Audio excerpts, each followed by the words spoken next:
let's dive back into Pokemon Platinum.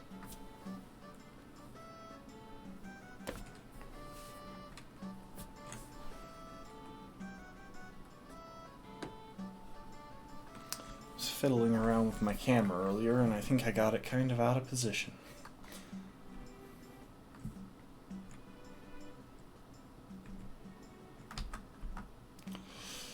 So yeah, last time when we left off, we had managed to defeat Distortion World Cyrus. And as of now, I believe Alexander is over the level cap for the next gym.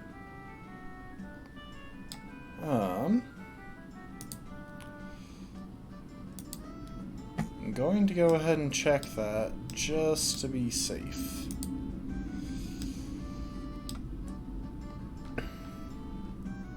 Okay, so for the next gym Platinum version, never mind. The level cap is 50.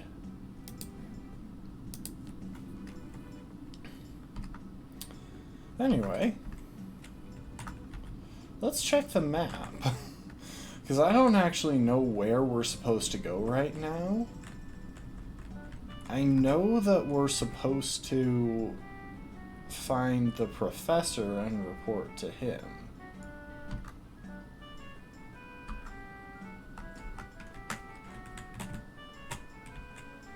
Do we need to go to Valor Lakefront? I thought we already checked that.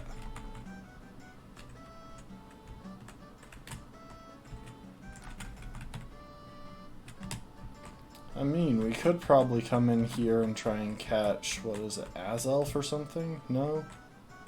So that's only Diamond and Pearl that you can catch it during the game. So yeah, I don't really know where we're supposed to go at the moment. Because I spammed through some text that I probably shouldn't have.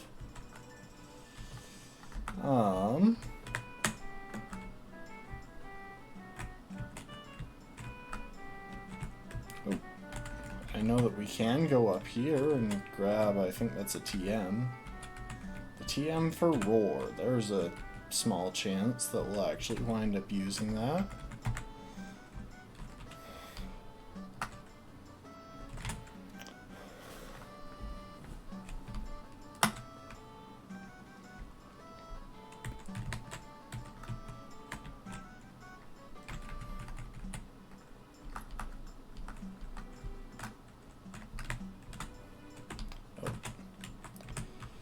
Well, in that case, I am going to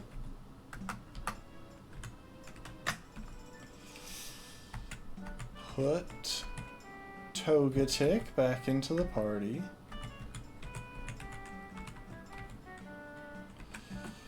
I'm going to swap Sun Tzu out of the party.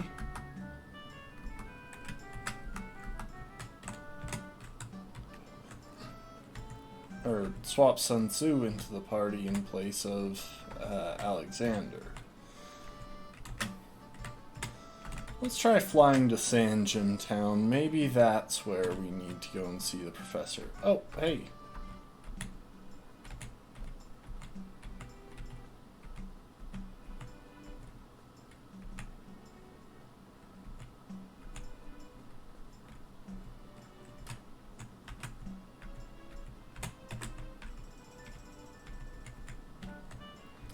Alright, I think that was the story thing that we needed to take care of to actually progress.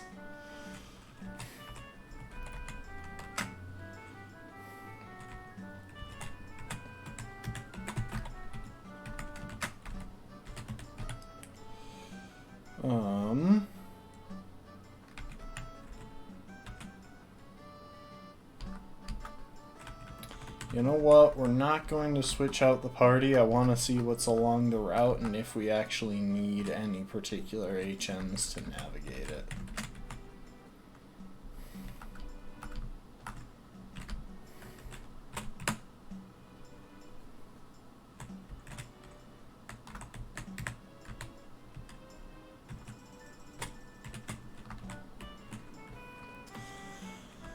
But the main task of today, at least as far as I'm certain will happen, is to challenge the 8th gym.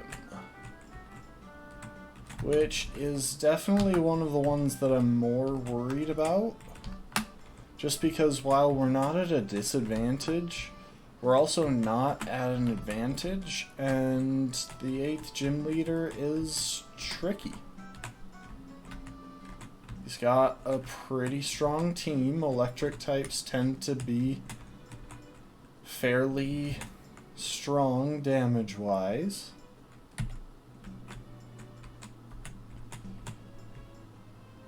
We already saw the other day how tricky it was to plan around just having an Electabuzz in the party.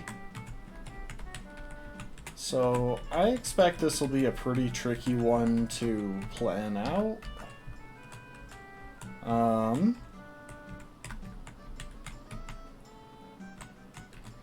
There is always a chance. Well, okay, it's just a Lopunny.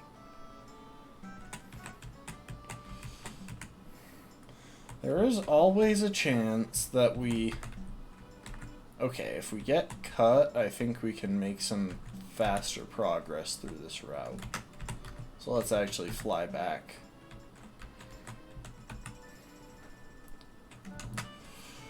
And grab B-Barrel for cut. There's a chance that we'll be working our way back through a couple of the locations that we've recently cleared in order to grab some items that we've missed. The main one that I know of that looks useful, just generally useful, is the TM for Rock Slide.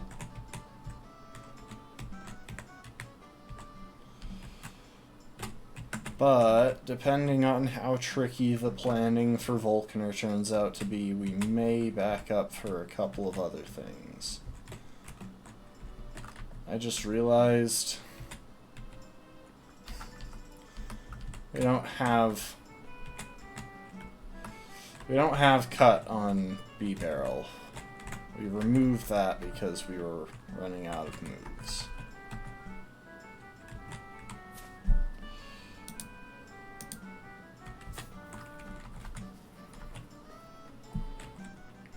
Oh wait, I see it. This part has always been weird because the climbing spots are just straight up invisible.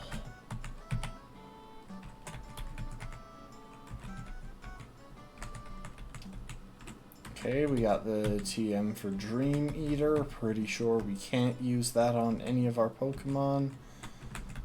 Both because we can't induce sleep and because we can't use the TM on any of our Pokemon.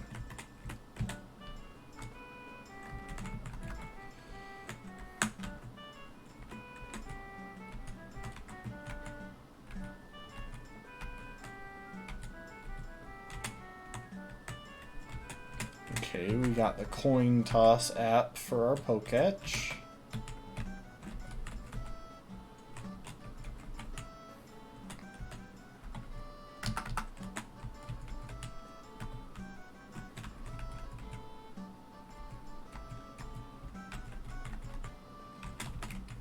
Yeah, I'm just exploring over here while we have the Pokemon that we need to explore around here. Because in a second, we're going to go back, grab Bidoof.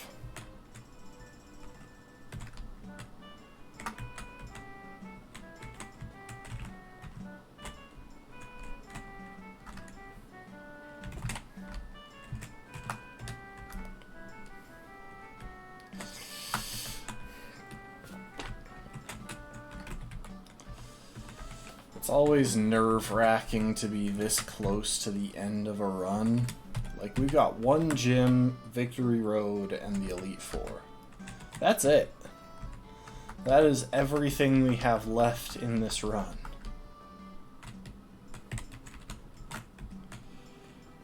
We have no new encounters. The Story is pretty much wrapped up.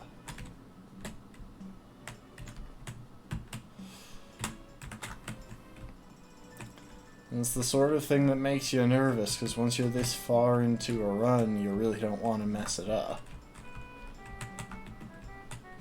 Oh, and I believe we just got switched to nighttime.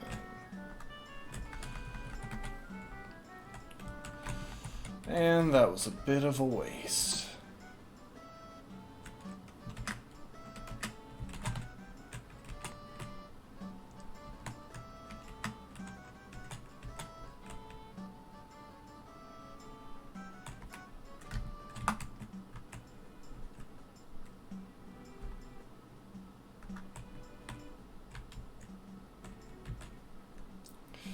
Okay, if we can get past this spinner, we'll have only one fight left between us and Sunny Shore City.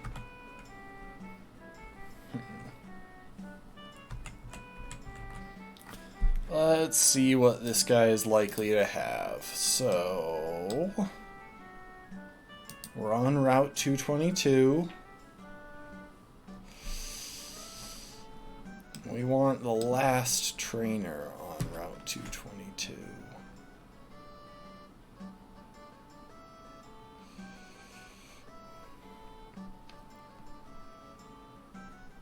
It looks like he probably just has a Mantike. Either that or a Wingull, Machoke, and Gastrodon.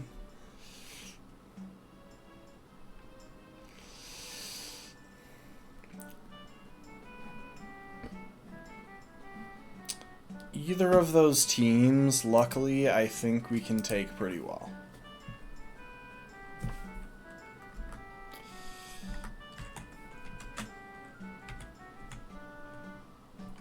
Okay.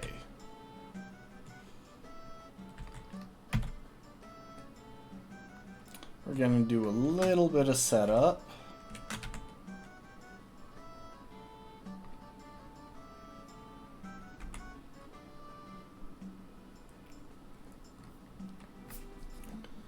What's this Wingull actually carrying moves-wise? Quick Attack, Roost, Pursuit, Agility. Okay, this thing is absolute setup bait. Since there's a Gastrodon in the back, we're going to set up pretty far.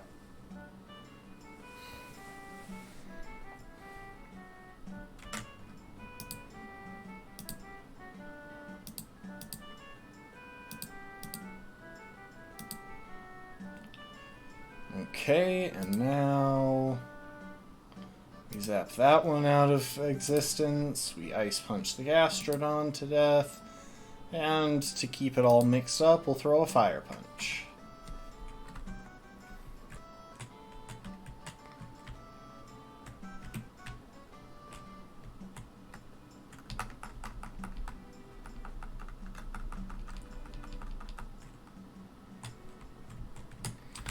So yeah, now we need to convince a gym leader to keep being a gym leader by going through the lighthouse and talking to him.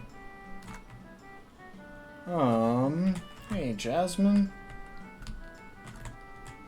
Okay, she can't give us the... She can't give us the HM for Waterfall yet.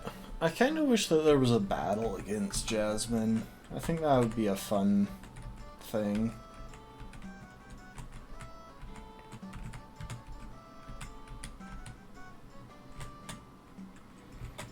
Okay, well, at least we can put our full team back together.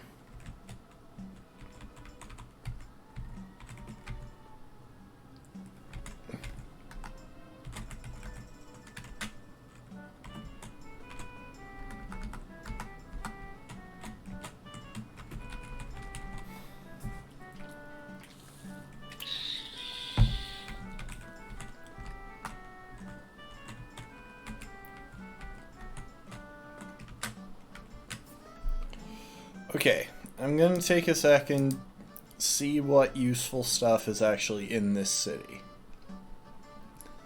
So there's TM56, which is the TM for Fling. That could actually come up.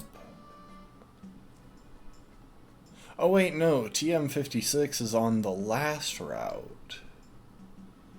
Okay, so we may wind up doing some backtracking, because that's actually a pretty good TM to have.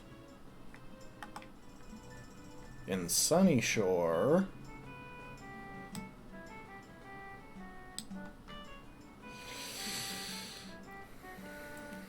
doesn't look like there's anything particularly useful there.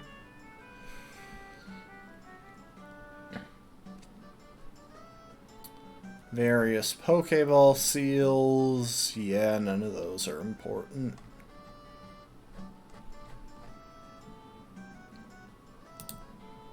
Okay, so genuinely looks like the only useful, somewhat useful item here is Charge Beam, and I'm pretty sure we can't even teach that to any of our Pokemon. Huh. Okay. That said, because I'm thinking about it right now, I actually want to back up to the previous route, see if we can track down the TM for Fling. It's on the floor, which means it might be a Pokeball like... it'll be a Pokeball like that. Okay, let's PP up.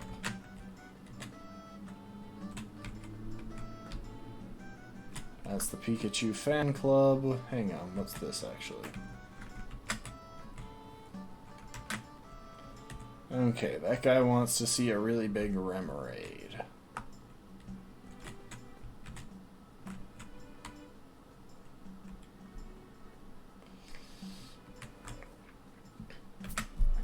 Hang on, I want to double check something.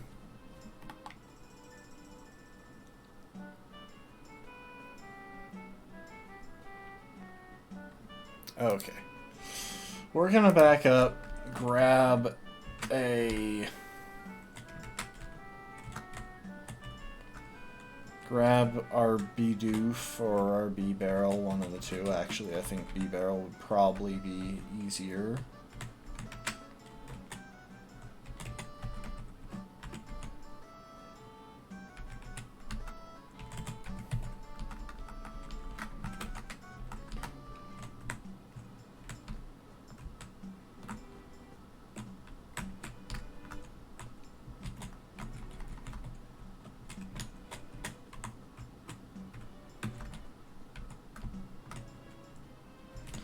So the thing is, it's listed differently in Cerebi if the item I'm looking for needs a dowsing machine, typically, to find.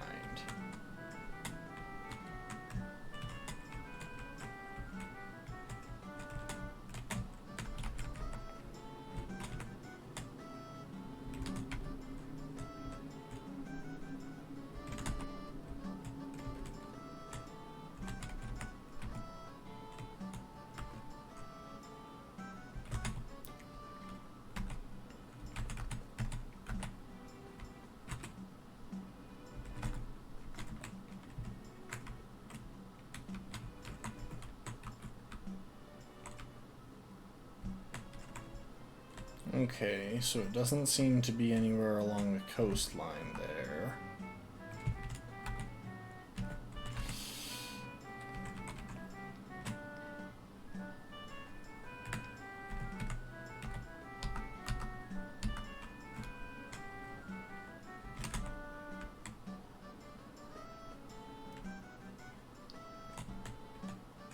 Wait, hang on. Where is this? Is this not Route 222?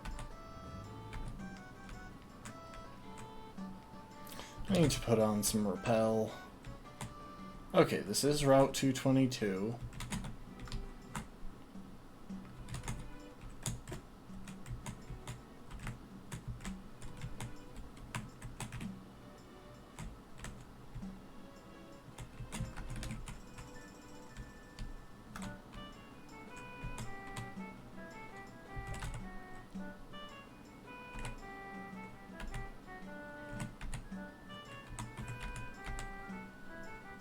Oh dang, the wild floats will have Whirlpool.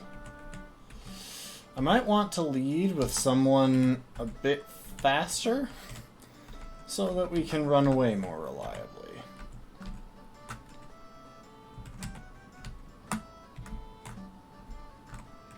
Yeah, what the heck?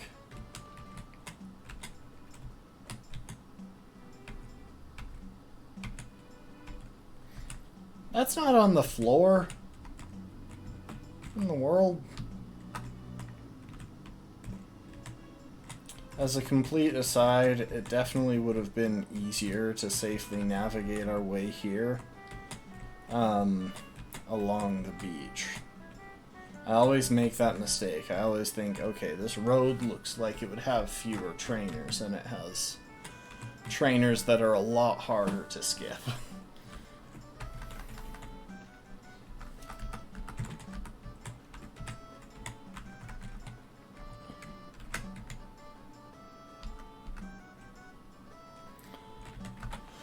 Alright, back to the task at hand.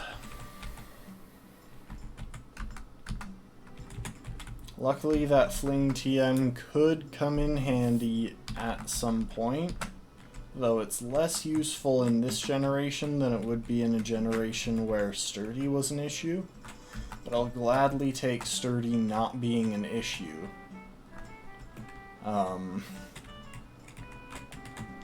In exchange for a slightly less useful Fling. And we do have access to the item Iron Ball, which means we can get a max power Fling if we really need to. As I believe Iron Ball is the most damaging item to use Fling with.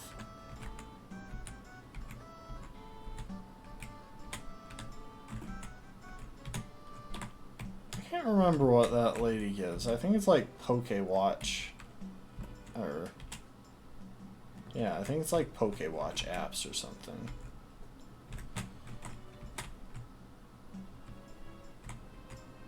Yes, the rock that looks like a Snorlax. Or maybe this is the place where you get Watch apps. Either way, they don't have anything that I'm especially worried about getting.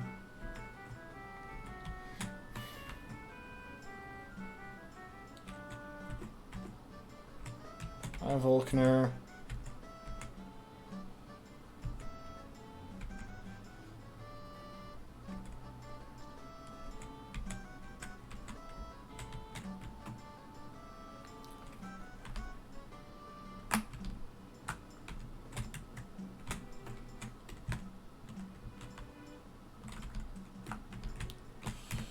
Okay, time to start working our way through Volkner's required gym trainers.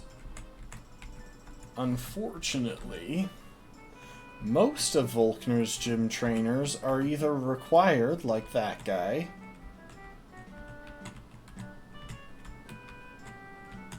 or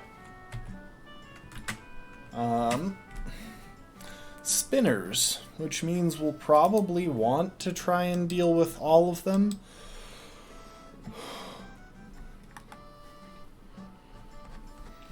Okay.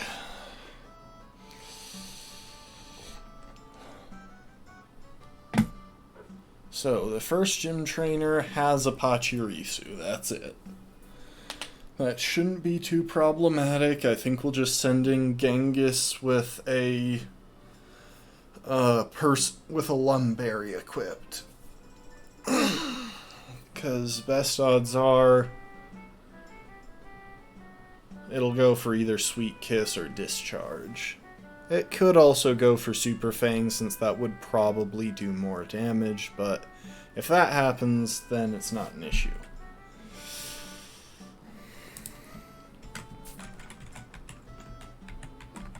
And Genghis has Dig.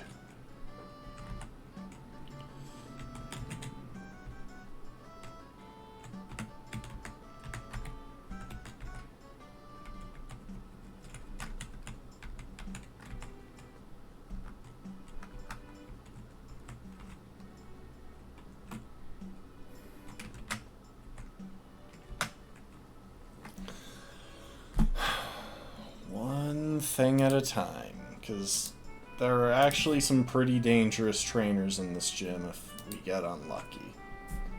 Okay. Went for discharge. It's probably going to paralyze. Oh, it didn't.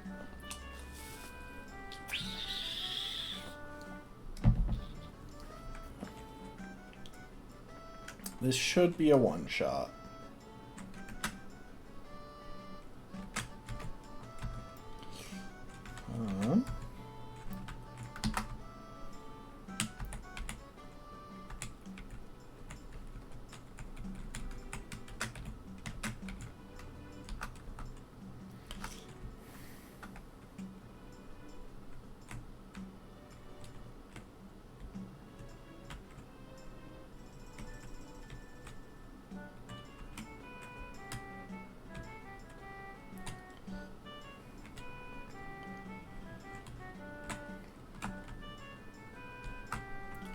Okay, that is another school kid.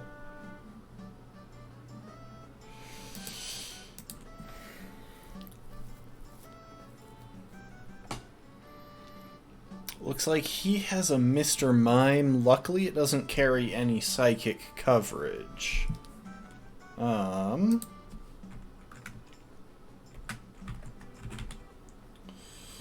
Let's see here. Is Hercules currently carrying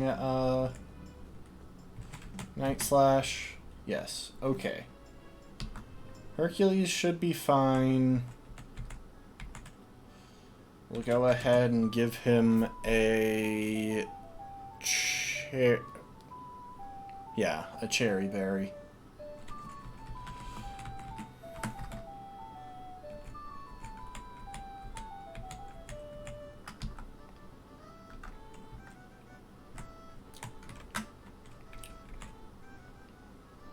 Oh, that is not the kid with the... Why do I keep doing this? Why do I do this every single stinking time? Okay, it's a Magneton. Brick Break. We're just gonna go for the one shot. Okay, and then the guitarist has a Magnemite, a Magnemite, a Luxio, and another Luxio. And unfortunately, I don't think there's a way past him without battling. But on the upside, none of his Pokemon are especially scary as long as we have ways to deal with confusion. So... let's give out a couple more Lumberries.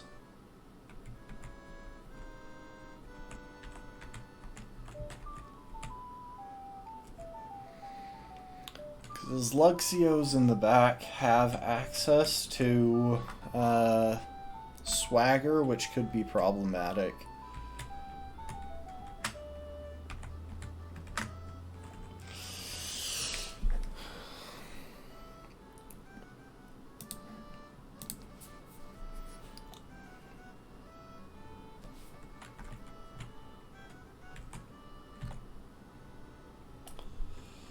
Luckily, if we outspeed everything here, then it's just going to be one shot.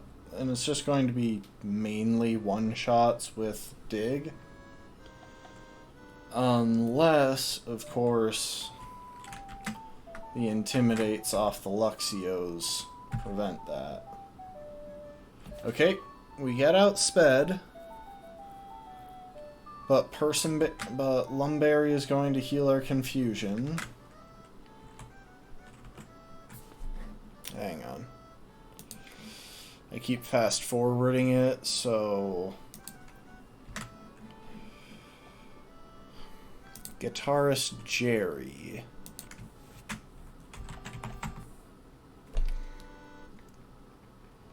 Okay, it has Rivalry, not Intimidate, which means we're currently operating at +2. If we get to +4, then... it's really going to hurt if we hit ourselves in confusion. So what I'm gonna do is go ahead and switch in Sun Tzu, which should outspeed. Oh, well, now we don't outspeed, but we've still got a Lumberry.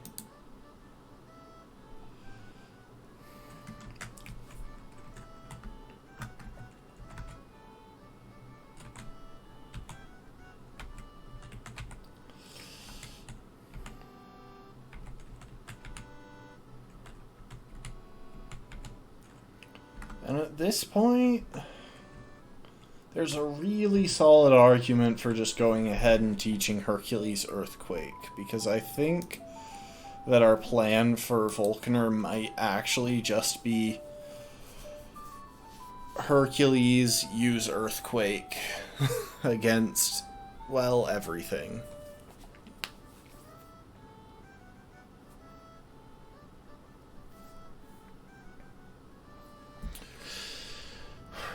The main issue is just the fact that a lot of his team is pretty fast, and I don't know if Hercules can outspeed all of them.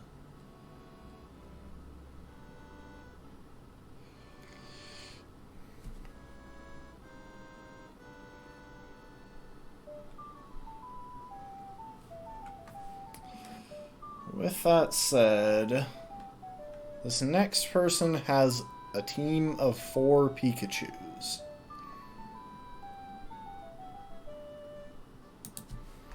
And you know what?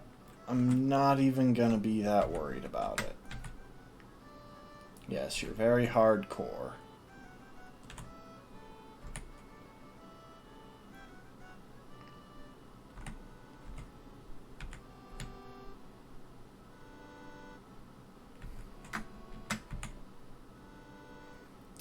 Luckily, these Pikachus really seem to like going for setup. Light Screen does nothing against us, so that's nice, and neither does Feint, since it only hits in this generation if we're using Protect. But they still like to go for Feint randomly, as they like to go for Agility and Discharge. I shouldn't have sped up through the early portion, because I genuinely have no idea if Genghis still has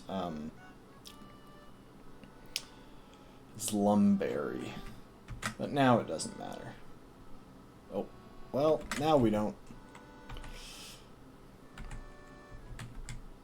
Let's go ahead and give you another Lumberry, and we got some Lepa Berries to restore PP on Dig.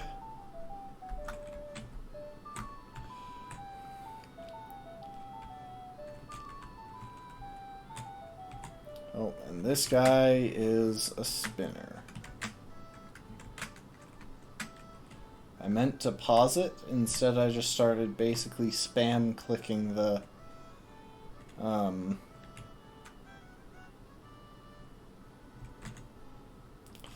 button to speed things up. Okay, next is this person. Looks like she has an Electabuzz and a Raichu. Real quick, I'm gonna take a minute and raise all of my Pokemon up to level 48. Where are my rare candies? Just because the level cap is 50, and some of these trainers are scary. Also, it's worth paying attention right now to see which of my Pokemon has the best speed stat. I think Hercules is at like 128.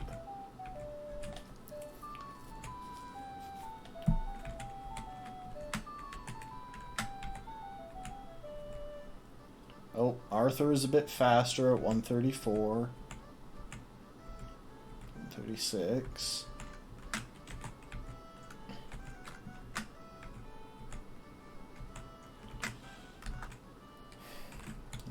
Leonidas is a bit slower than that, so just to double check here.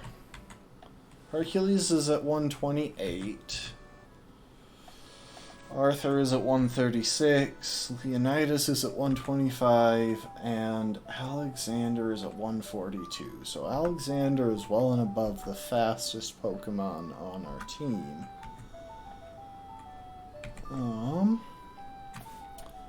Now, with that said, yeah, as we've been doing for most of these fights, I'm just gonna dive in leading Genghis. Electabuzz and Raichu shouldn't be too much trouble to keep track of.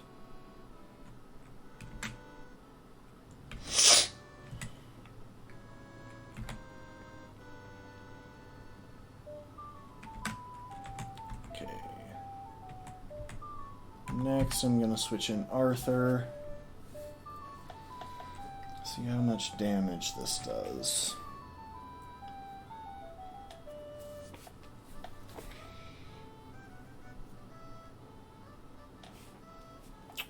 Oh, dang. Yeah, we don't really want to stay in there because that, if it crits, that kills Arthur.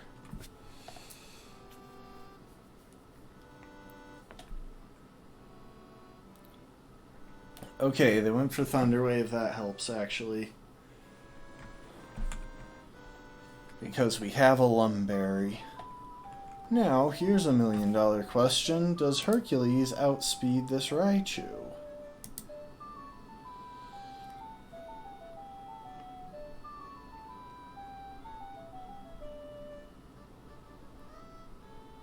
It outspeeds, but doesn't quite one-shot.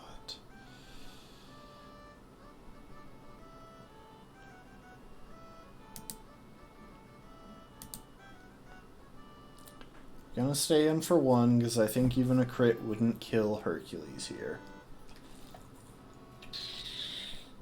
Okay, so Hercules takes that pretty well, actually.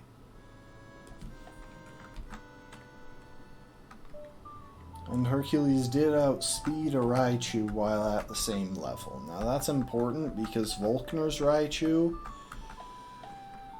is the second fastest Pokemon on his team, I believe.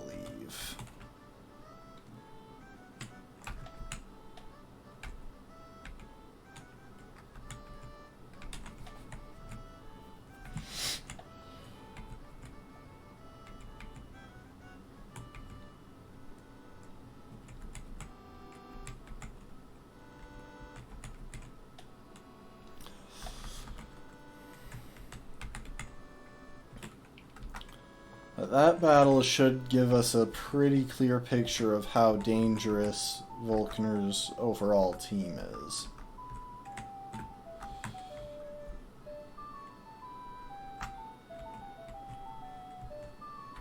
Okay. Can't get past this guy without battling him. A pair of Luxio.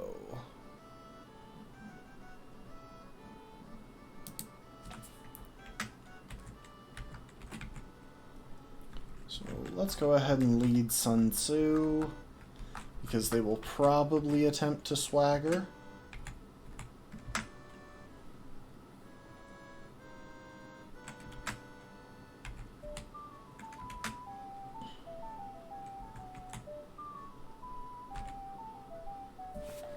If they survive this and swagger us, then the next one will be really easy. Oh. Oh. Okay, it didn't do much damage.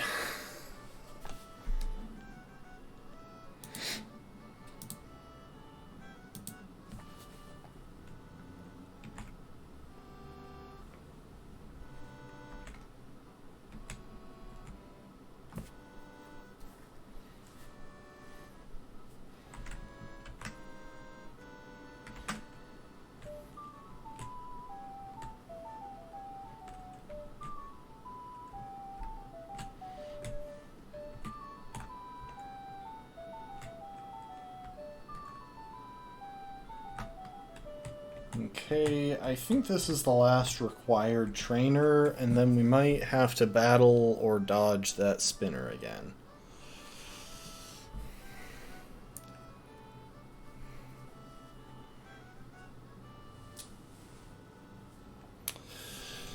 Alright, let's see what this person has.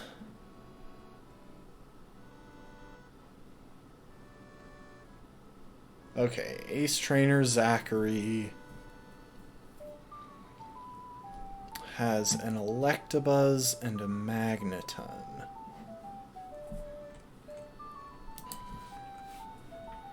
Luckily, I think Genghis outspeeds the Magneton, in which case this will be a bit easier.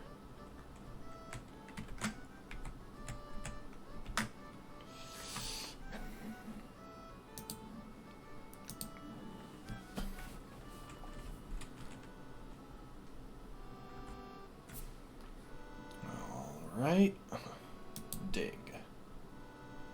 We have to take a Thunderbolt, but we survive even a crit, and we've got a Lumberry in case it paralyzes, which it probably will. Okay, it didn't paralyze. We do still have to get past this thing's static.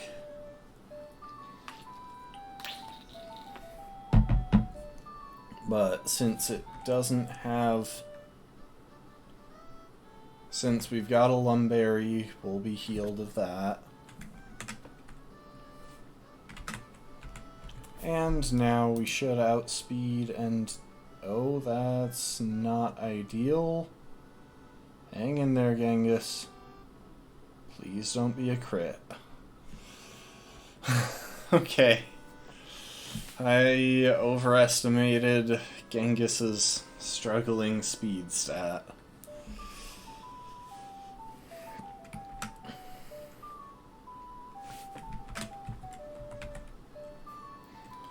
Let's go ahead and heal Genghis up.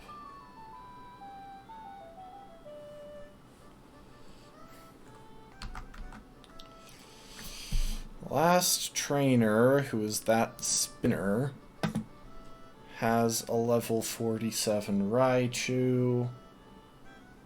Luckily, since it's only one Pokemon, this match is actually completely free.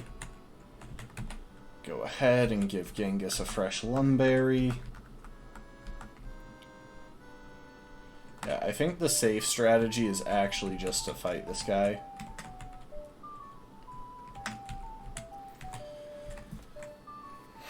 Because we don't die to a crit here. We have a Lumberry to save us from paralysis, which happened, which is why we gave Genghis the Lumberry. I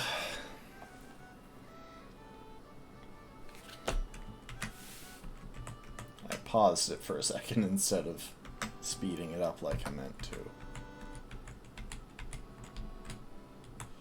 Okay, and we could have finished the puzzle there, but there's actually some stuff I want to do to prep. Because I think the smart strategy here is going into the battle with a pre-poisoned Hercules. So unfortunately, we don't have access to anything that can burn us. At least I don't think we do. Hang on a sec. Just had a big brain moment here, or what could turn out to be a big brain moment.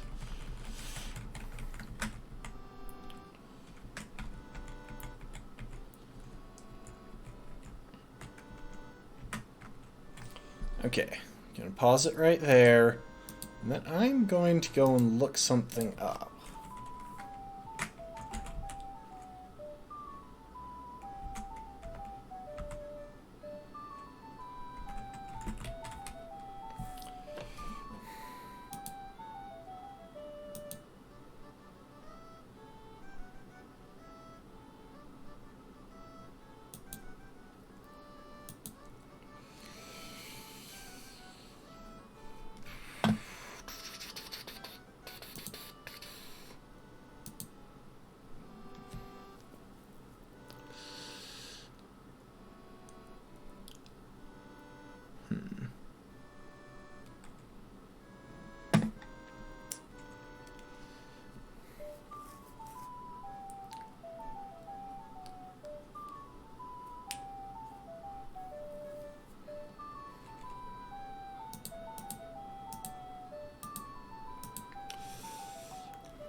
Sorry, I am currently scrolling through the list of trainers in the game.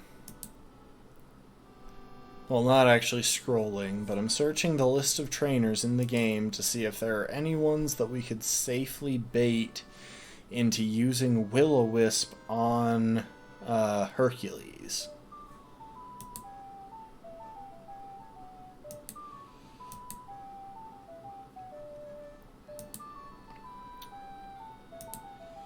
And it's tricky because it genuinely looks like the only options available to us right now are a couple of trainers on Route like 117 or something.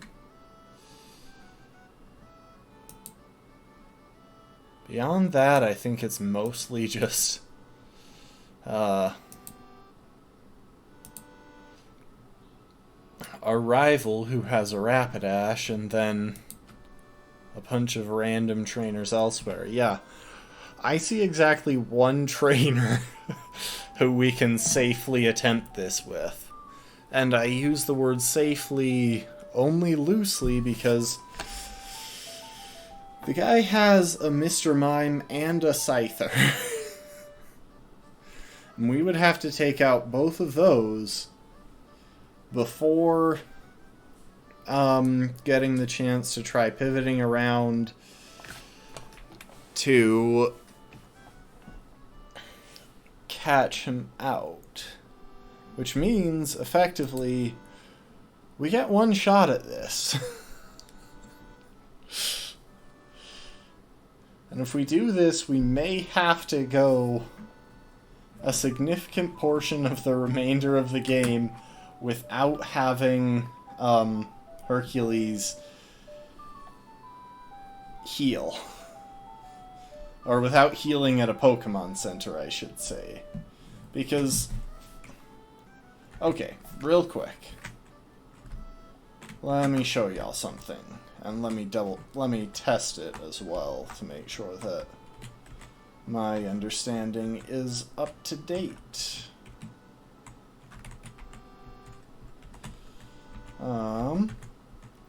I have a fishing rod, don't I?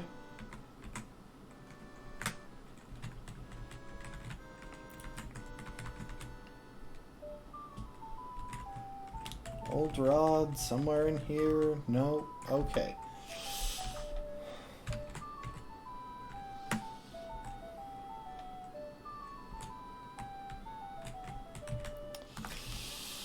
I'll show y'all something somewhere else.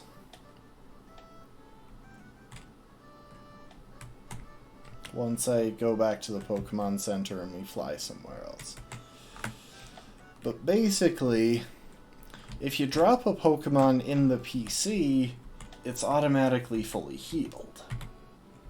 This was changed in later generations once you got access to the PC wherever you like. But in this generation, it's not the case. Or, in this generation, it should still be the case.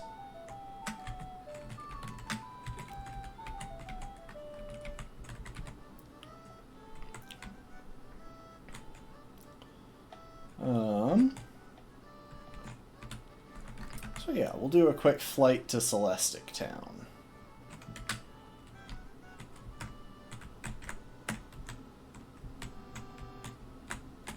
And run into a Pokemon. And Genghis, use Ice Punch. Okay, so obviously, Genghis is now down 1 Ice Punch PP.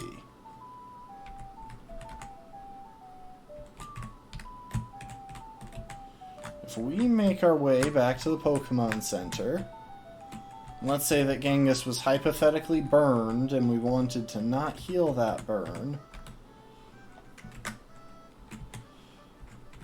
we come up here and we go ahead and drop Genghis in the PC. Now if we look at Genghis's summary, Ice Punch's PP is fully restored, so yes. It's a guaranteed health restoration if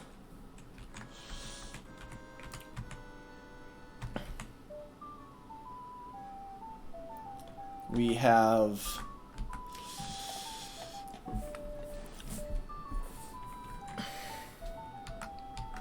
Oh geez. It's a guaranteed health restoration if we put something into the PC. Which means if we burned Hercules and then wanted to keep that around for future burn strats, we would actually have to never use a Pokemon Center again. Which I can imagine would become really tedious after a bit. Okay, so with that said... Yeah. We're gonna come back here to Pastoria City, our favorite location, because all of the most useful things in the game just happen to be right here. We're gonna have Leonidas relearn Dark Pulse, because we dropped that for Psychic, and I kinda like to have the dark coverage. There is one more thing that I want to check.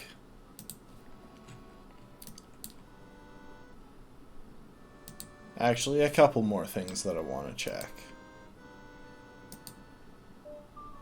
Okay, Route 216, Garrett, in Pokemon Platinum. Okay. Ace Trainer Garrett has a Mr. Mime, a Dusclops, and a Scyther.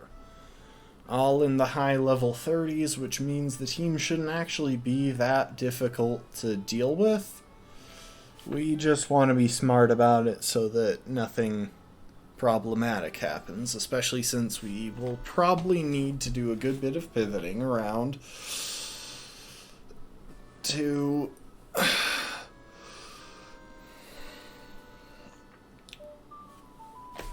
get Hercules burned. But before we commit to this strategy too hard, I do want to check what the actual speed stats are going to be on Volkner's Pokemon. So, Volkner's Pokemon all have 30... Oh, they don't all have 30 IVs. His Electivire has unique IVs for some reason. Yeah, the Electivire could be tricky because it has...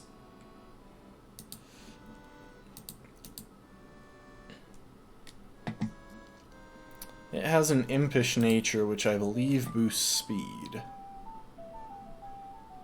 But let's give it a check. Okay, so Leader Volkner. We're definitely not going to outspeed his Jolteon. Luckily, his Jolteon doesn't hit that hard. Its most damaging moves are Charge Beam and Iron Tail, both of which have shaky accuracy. And if we're burned, then we would have access. Then we would bypass Thunder Wave as an option. Okay, with that said, let me just get something pulled up here.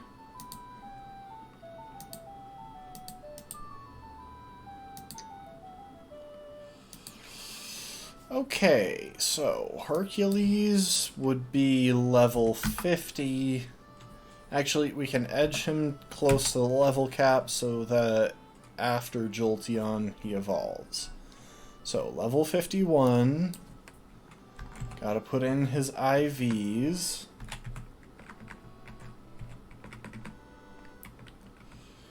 Still bothers me that that 31 special attack IV is wasted.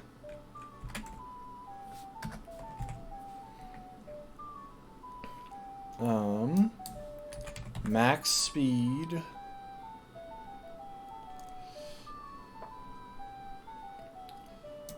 And right now I've got 40 HP and 218 attack EVs.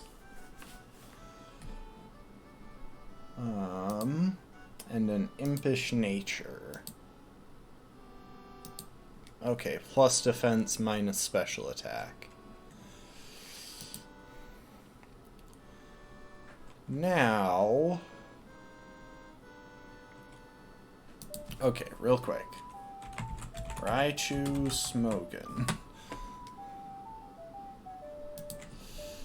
Back in the Diamond and Pearl days, that was a base 100 speed stat.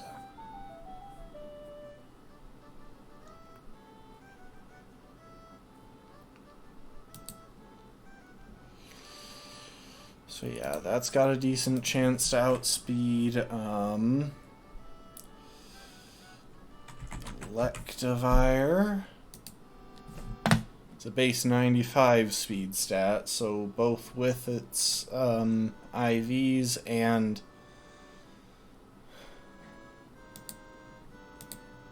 What's that Raichu's nature? Gentle. Okay, that shouldn't cause any issue.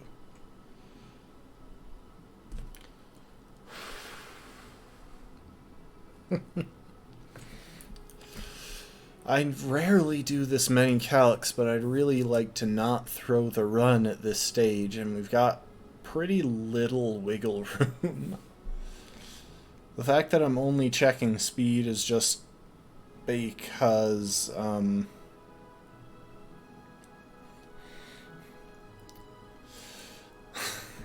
it's entirely because we have...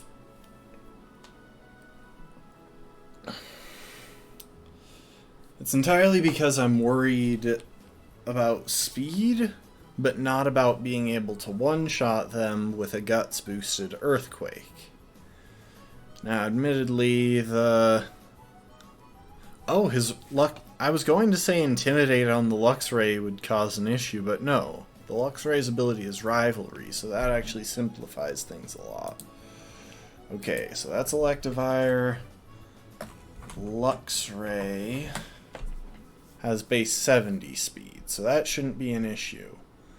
The question is, can we outspeed the Electivire and the Raichu?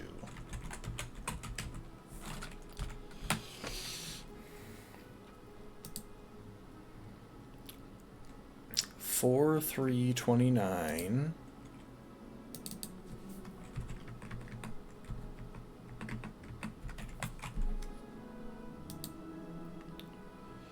$18, $15, $19.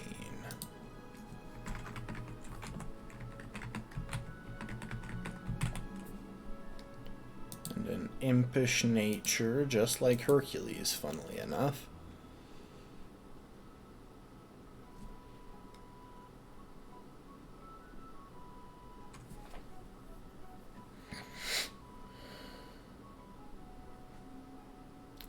Has a citrus berry.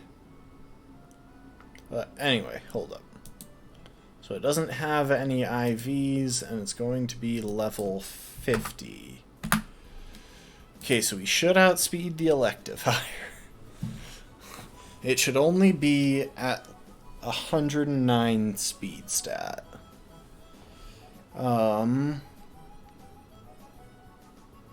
Status... Hang on.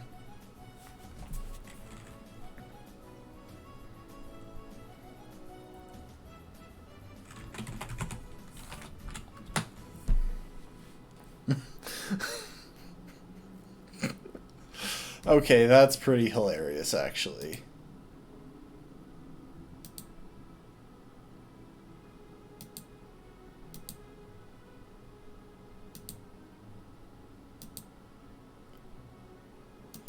Sorry, I'm just trying to see a stat where Hercules...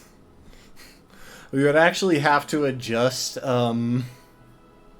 without Guts active, we would have to adjust Hercules' stats slightly to guarantee the one-shot on Electivire. Which I find really funny, because with current stats... of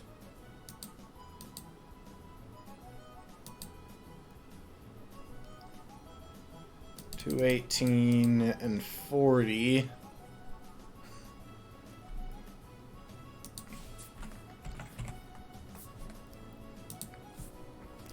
With current stats of 218 and 40 and attack and HP respectively for EVs, Hercules has a 99.2% chance. Hercules does 99.2% of Electivire's health on his 2 lowest damage rolls. With an unboosted Earthquake. Okay, that said, what about the Raichu? It has a gentle nature.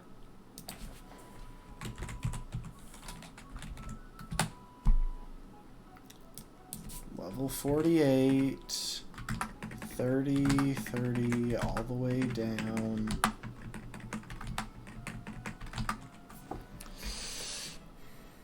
Nature, gentle. Okay, we would still outspeed that. I'm pretty sure we're not outspeeding any of these if we didn't have... Yeah, if we didn't have a lot of speed EVs, we would be in real trouble.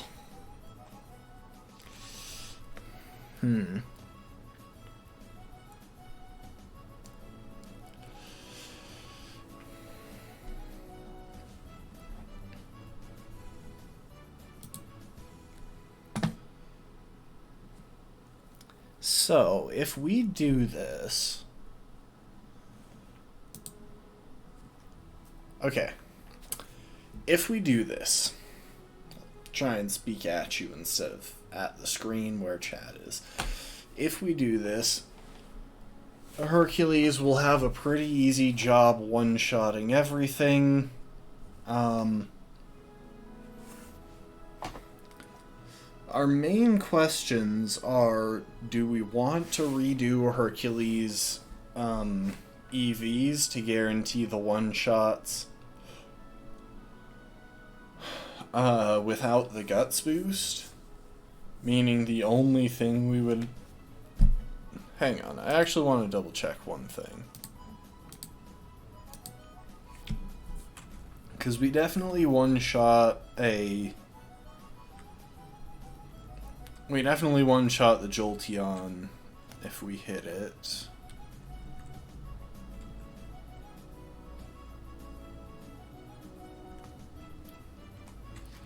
Okay, what was the other thing that I wanted to check? Oh yeah, Luxray. Level 48.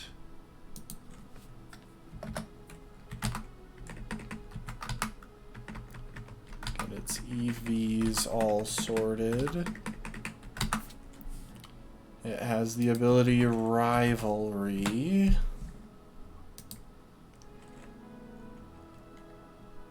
And a lax nature, which is plus defense. Okay. So we would actually need a boost to guarantee the one-shot on Luxray. That is the thing that I wanted to double check. Because there were exactly 2 options that I could think of for approaching this. One is that we lead into Jolteon with a Cherry Berry or a Lumberry, something to counteract the paralysis from its Thunder Wave. And then we just go nuts with Earthquake into everything. But that would depend on Earthquake being a one-shot on everything, since if it's not, for example, Luxray can bite back with a nasty Fire Fang, which has a potential to kill on a crit. Oh wait, yeah.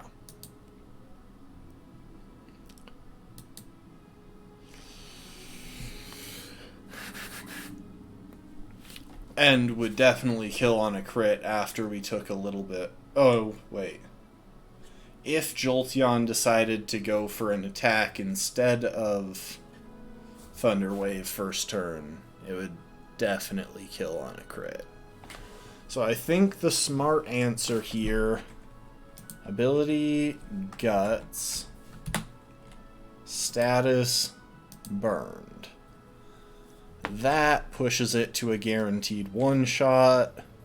We wouldn't have to redo any of Hercules' stats. I think that's the way to go. Okay. This has been an excellent theory crafting session. I'm going to be right back. I just got to run to the restroom, because I had a bunch of soda at dinner, and now I'm having water. So, I'll be back in a minute. Please enjoy the sounds of Phoenix City, and then we will do our prep for the Volkner fight.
And we're back. Okay. So yeah, I think the smart choice here, now that we've got... Okay, we've got no item on Hercules.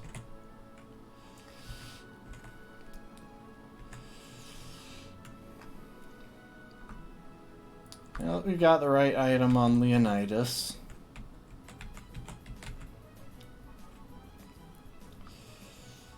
I think we've got a decent setup for... Oh, hold up, I just realized a gaping flaw in the plan.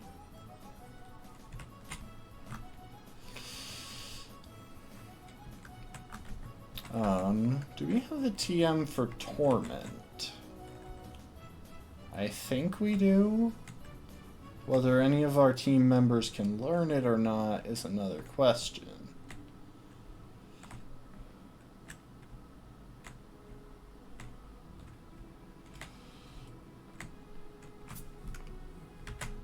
Hold up.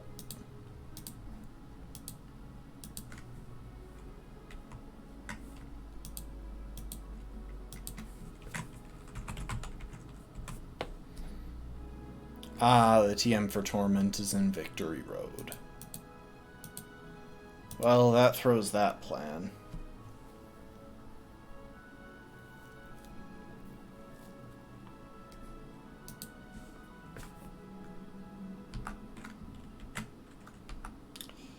Okay. That said, we are going to swap one team member up.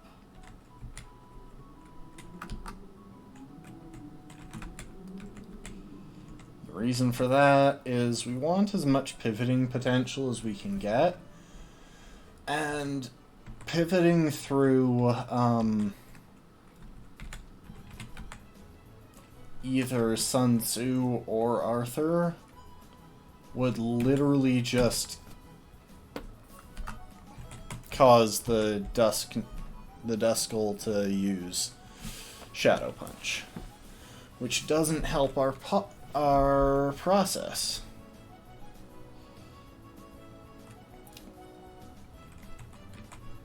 Similarly,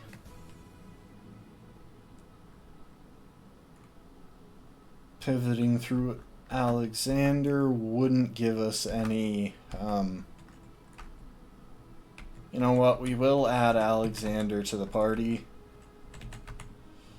just because both of those two are bad options for this particular fight. But yeah, pivoting through Alexander has a similar issue to pivoting through those two, in that our opponent will definitely never go for Will-O-Wisp against them because they have a better option. Okay, we got them. We got Dark Pulse on Leonidas.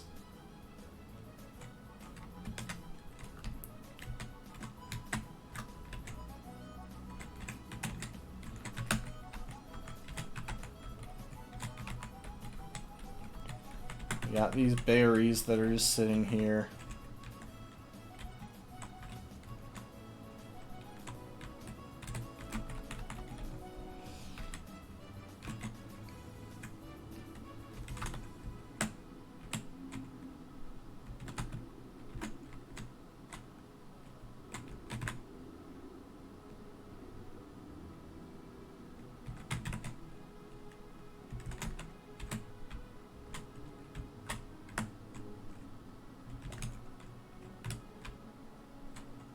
Oh my gosh, stop. Okay. Now for the tricky bit.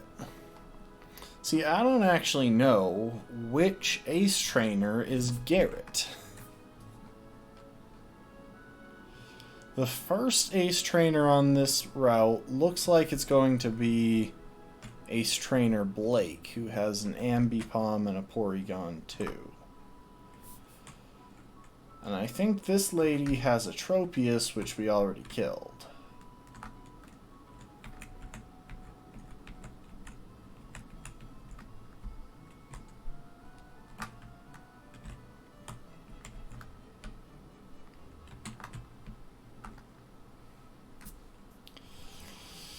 Then there's a black belt who carries a Machoke. Oh. The keys for speed up and pause are right next to each other, okay? Stop judging me.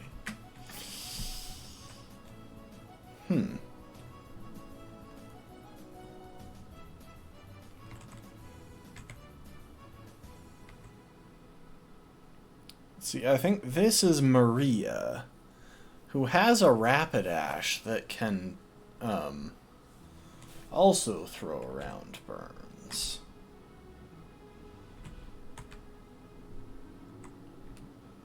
Okay.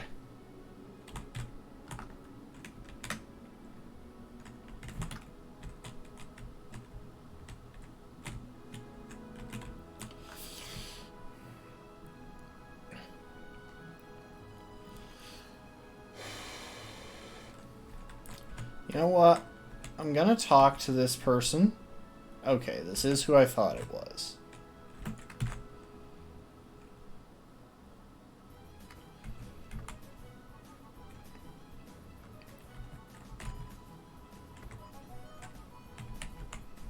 And we're gonna keep everyone at full health.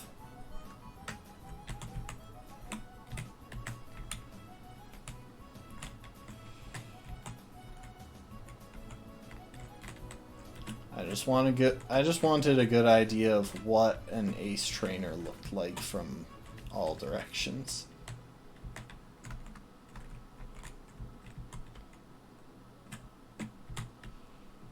And this person we had to battle to get through the route originally.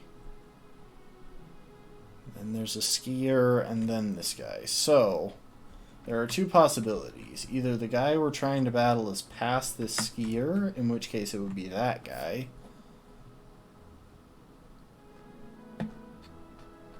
Or he's up the hill. There's also a TM on this route. TM 13. Yes, I already checked that. Okay.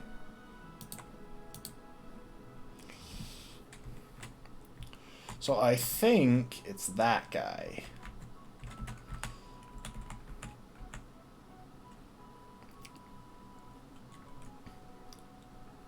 Because that seems to be the only remaining Ace Trainer guy on this route.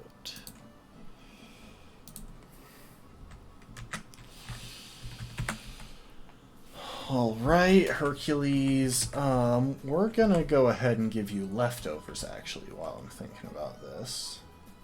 And yes, I went in and sorted these. Okay, because leftovers will help Hercules survive the pivoting, as it will do for Genghis and Leonidas.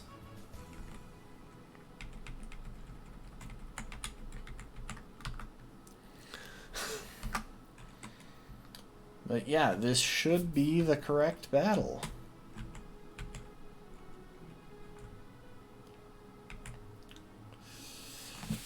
Are you Garrett or Gareth or whatever the heck it is? Garrett. Yes, okay. This is it, guys.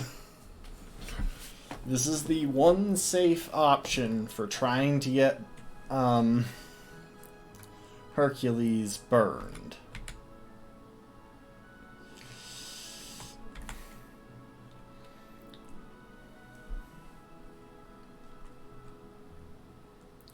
Anything else and we start having to deal with fire types, which are a bit of a problem for Hercules.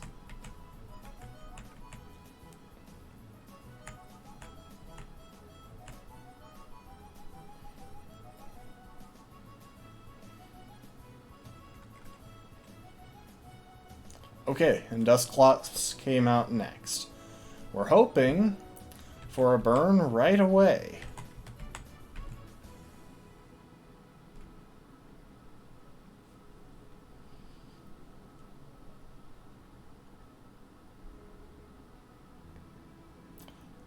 Really? Really, dude?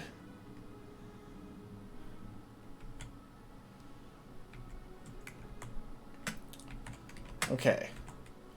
We're gonna set up a sword stance since we're in and not confused. It could prompt the burn. Yes, okay, that's all we needed. That's all that had to happen here. Now we can just sweep through the remainder of the team.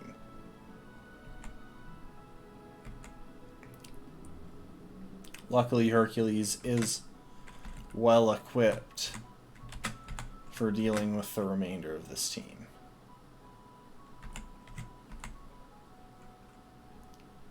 Okay. Now, there's one other important thing that we need to do, which is never use a Pokemon Center until we face the next gym.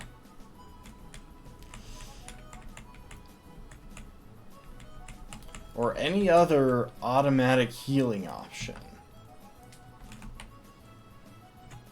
So here's what we're gonna do. See, now we're fighting against the most dangerous enemy this Nuzlocke can face, which is my muscle memory to heal at a Pokemon Center literally every time I pass or enter one. Okay, we're in here. We are not going to heal. We're just going to go into the PC, move other Pokemon that won't affect this.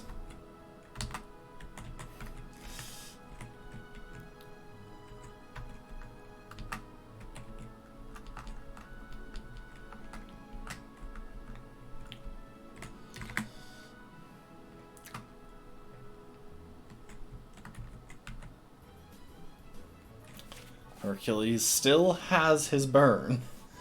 That's the important thing here. Now, we're going to handle a couple levels worth of leveling up using rare candies to make this quick.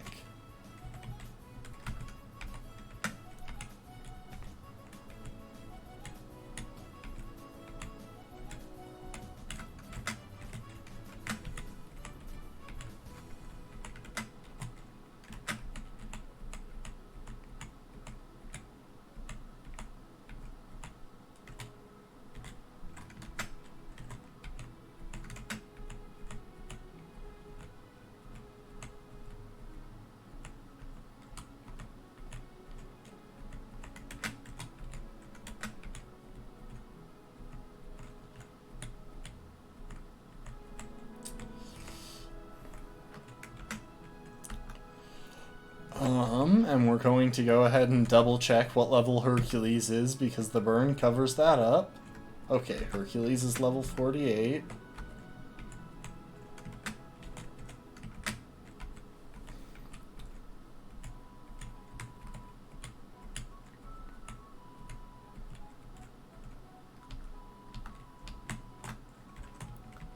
Alright, and now the only thing that we have left to do is put Hercules close to the level cap.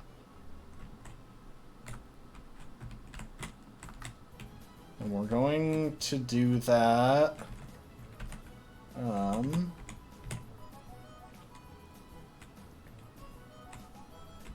going to also give Hercules Earthquake.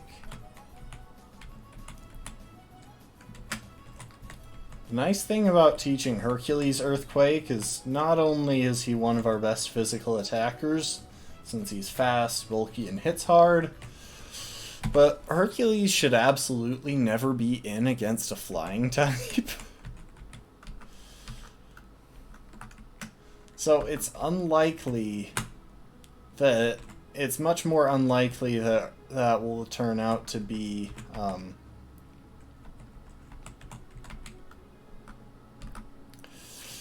useless coverage.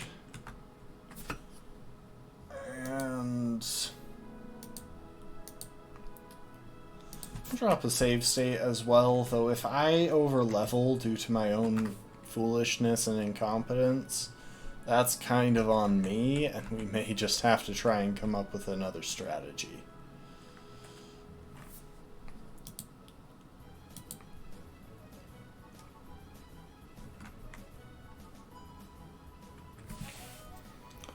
Luckily, the burn should actually help speed up. Hold up, I forgot to pay attention to how much XP that gave. The burn should actually speed up how fast we can grind here, since it's giving Hercules that attack boost.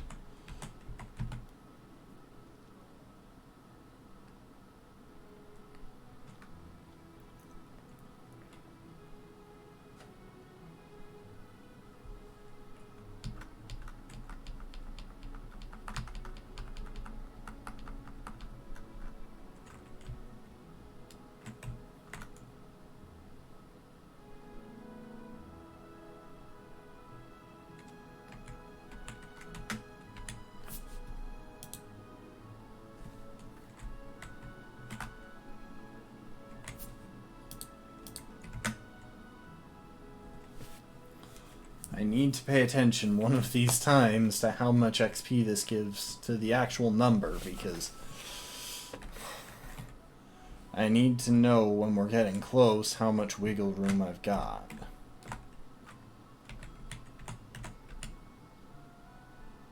Okay, so it's like 869.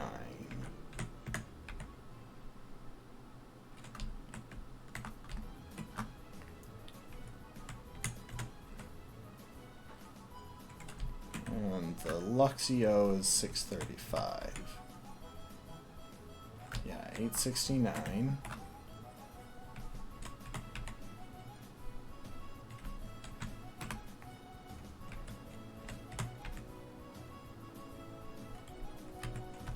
How close are we?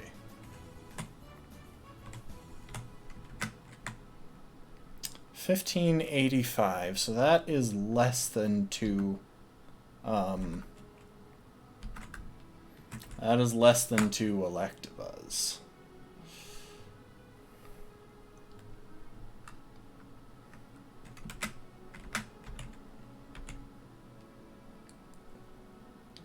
And those were level 39 Electabuzz, not like level 40 or something.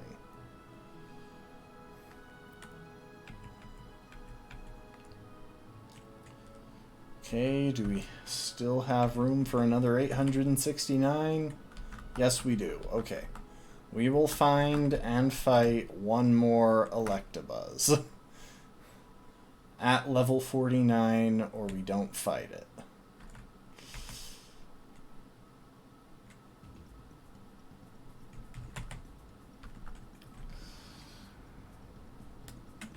Okay, this will be good music for taking on Volkner. I've been wondering what music would actually be on at that point. No, stop giving me all of these rare encounters. Just give me a level 39 Electabuzz. Truth be told, we're probably already close enough.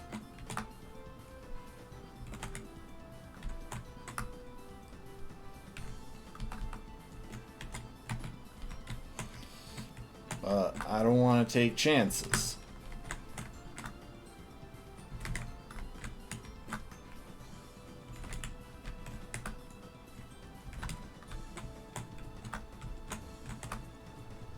Why are there suddenly no Electabuzz?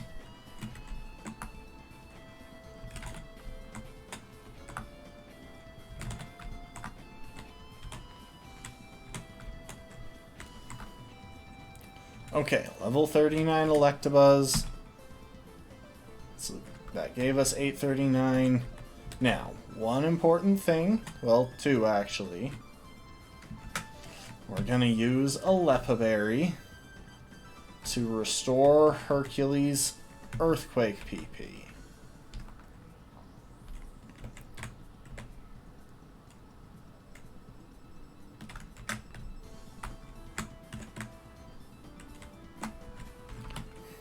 We're gonna switch Hercules to the back of the party so that I can't do anything foolish. And we're gonna heal Hercules up using potions. I have to narrate this because I just know that if I don't think through each step, what's gonna happen is that I'm going to walk into this Pokemon Center here and heal.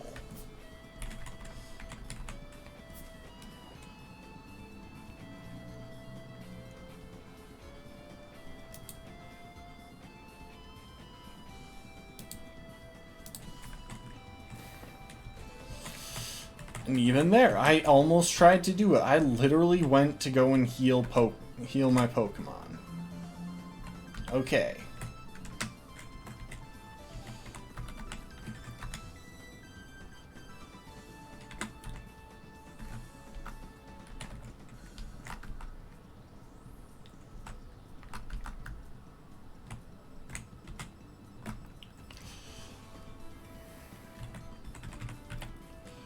Now, we fly over to Sunny Shore. We do not heal while we're in here. Oops. Just put the party back in order.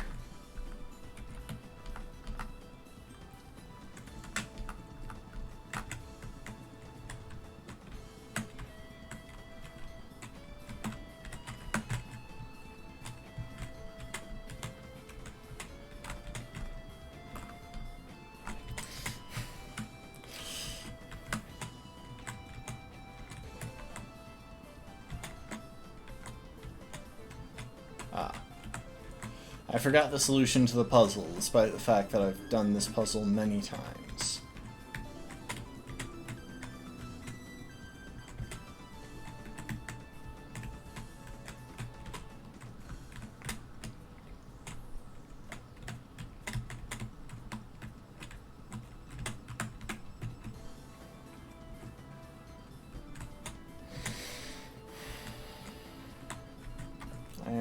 someone else at the moment. Good.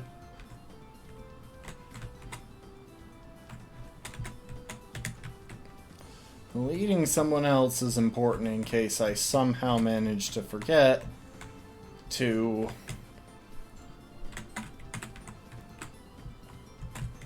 lead, or in case I somehow manage to forget to clear a trainer. Okay. We're here. Let's check everything. While we should only need Hercules to just absolutely steamroll through this entire gym with Earthquake, I'm going to be a little bit more picky than that. We're gonna check all of the things.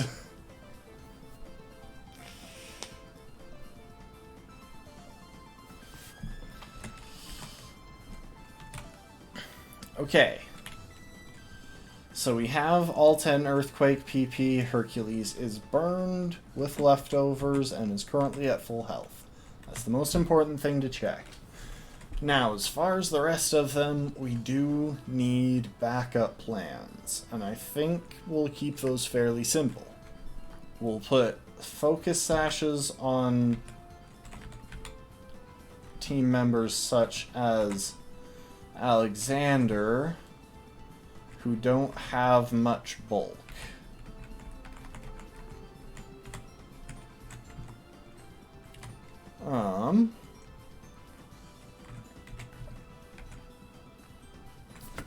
And on those who have a good bit of bulk, like Genghis, I think we'll go ahead and prep them with something to restore HP or remove status.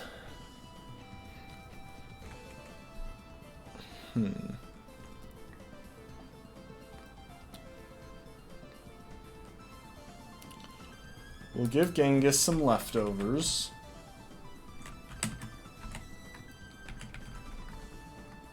Oh, Genghis was already holding leftovers. Leonidas, you can have a focus sash again.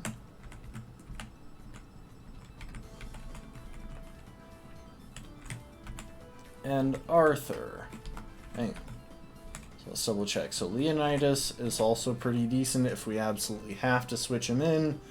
He's got good bulk on both sides of the spectrum and has ground type coverage. And leftovers pairs well with Dig since it restores HP each turn. Leonidas has strong attacks. That's literally it. But he's at full HP and all that jazz. Arthur, I never redid your moveset after that Team Galactic boss fight, but this moveset will do as well as anything since the only option that you'd really be going for is either Psycho Cut or Brick Break anyway.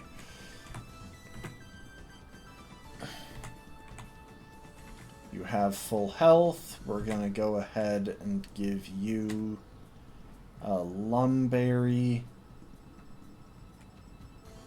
Actually, this gym is heavily physically oriented. We'll give you a focus sash as well.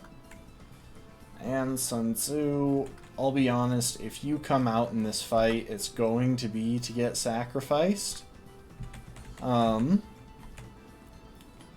That doesn't mean you have to go down easy.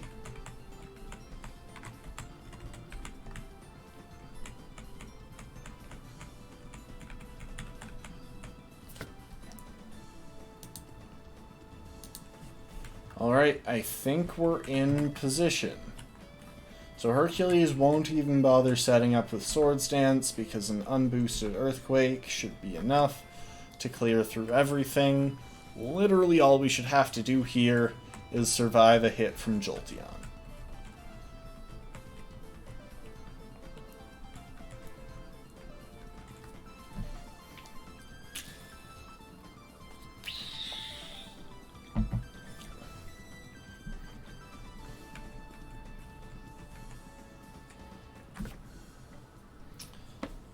Now the Jolteon much like Crobat, will outspeed everyone on our team regardless of anything we can do. There's absolutely no getting around. Huh? How? How is that even possible? I mean, we've got a 4-level advantage, but still, I'm so confused. Like, I don't mind because it doesn't hurt us in any way. Unfortunately, Leftovers kicks in before Burn, so we do take burn damage this turn, and I think burn damage is a bit bigger than Leftovers recovery, so there's that, but it won't be enough chip when we're one-shotting everything. So people, welcome to the part of the run where we're probably going to try and never use a Pokemon Center again. We'll go one battle at a time, see what we can do, see what happens, but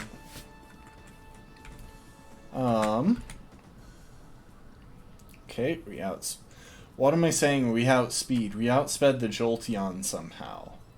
Nothing on this team, even the Electivire with a 4-level advantage on it, is going to outdo that.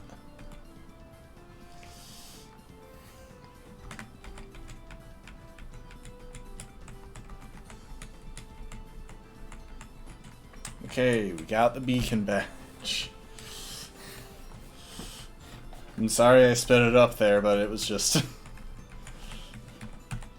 was kinda killing me to go at normal speed, because normal speed in this game is pretty dang slow.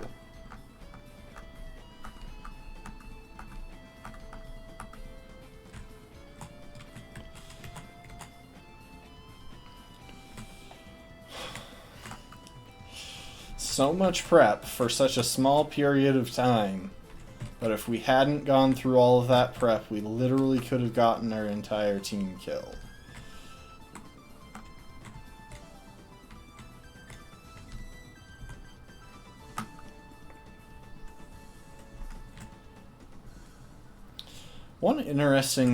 I'm kind of surprised.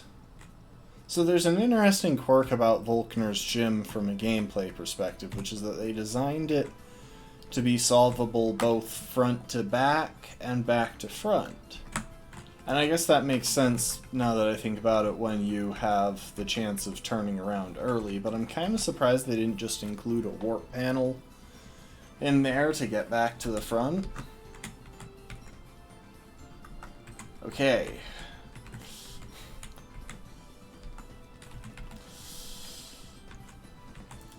I literally just went to swap Hercules out of the party.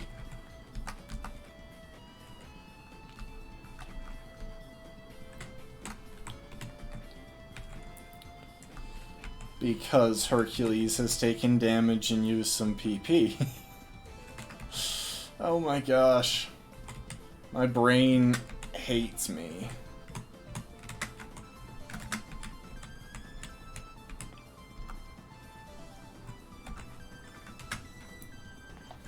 Okay, so we're gonna go ahead and actually...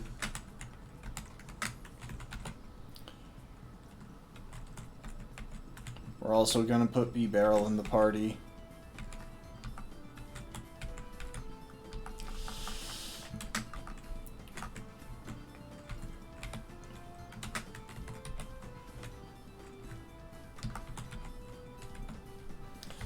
Because we actually need to do something kind of interesting here.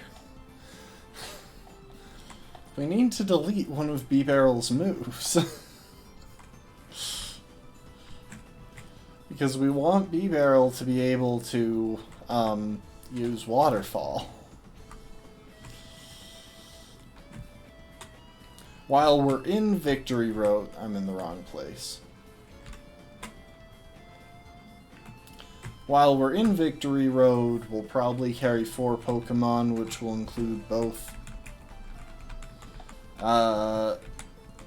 B-Barrel and Bidoof, since I think we need a lot of HMs to get through. Hang on, actually. I'm gonna double check this. Because I know we need Waterfall in order to get through Victory Road. Or, I know we need Waterfall to get to Victory Road, but once we're in there...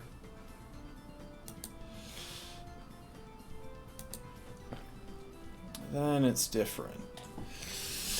Special moves used in Victory Road: Surf, Strength, Defog, Rock Smash, Waterfall, and Rock Climb.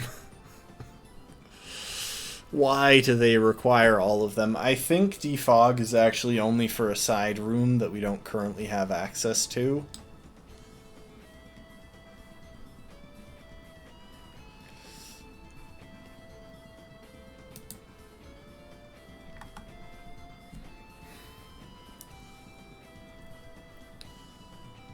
Okay, the cave is originally just a simple cave with strong trainers, but after the National Pokédex is earned, a new area opens up, which allows access to Route 224. In this new area, you'll need the move Defog, and you'll encounter Marley.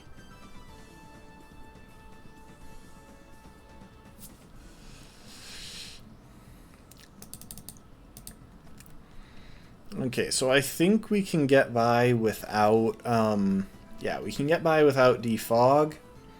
I don't think we can get by without any of the others. Waterfall might be optional, but it definitely saves time from what I remember. And makes navigation of the cave easier. Probably skips a couple of trainer battles.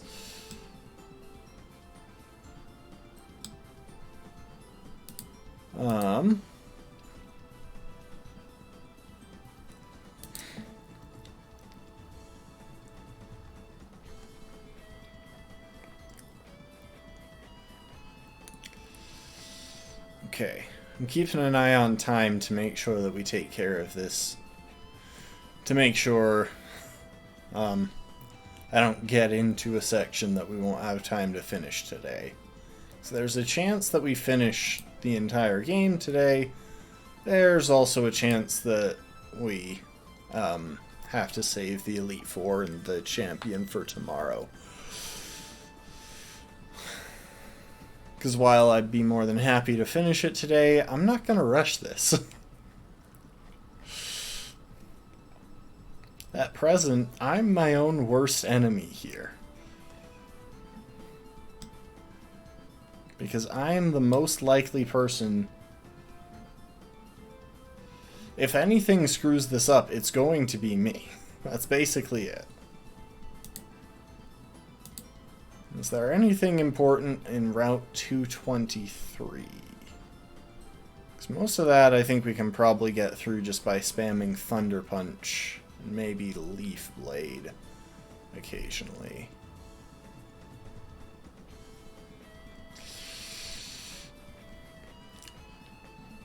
There's TM18. What's that? Rain Dance. We don't need it. Does nothing for us. Nothing that we can't already do. Okay.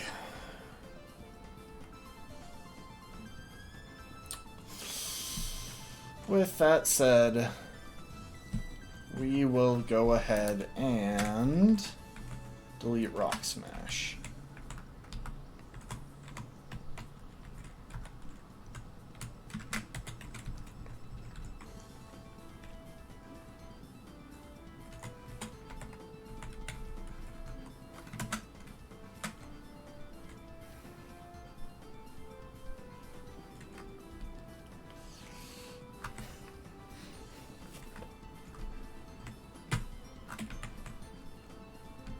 No way, I don't need the... Actually, hold up. I might want the PC.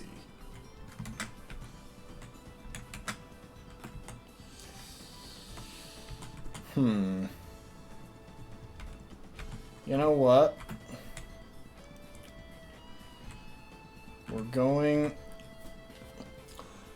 I don't know what's wrong with me. I was this close to swapping Arthur in for Hercules. We're going back to Pastoria real quick.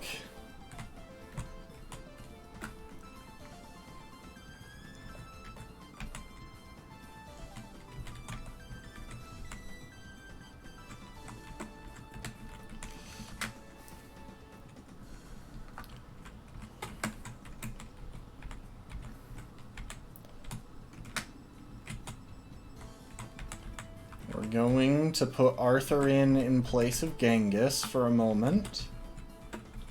And we'll swap Bidoof with B-Barrel.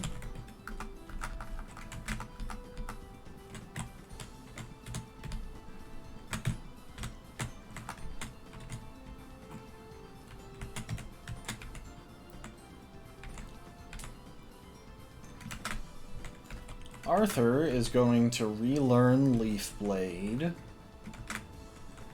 in case we find ourselves, yeah, we'll drop Substitute.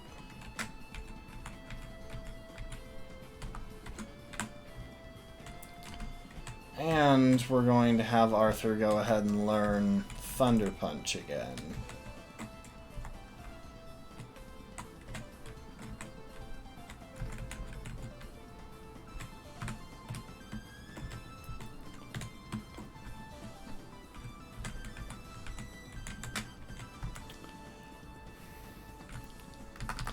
Why do I keep doing that?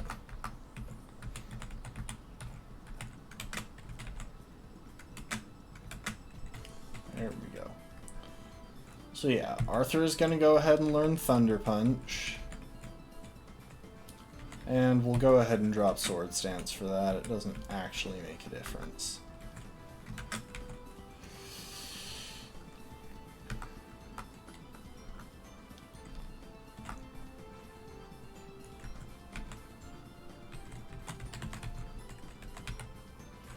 Okay, now back to Sunny Shore.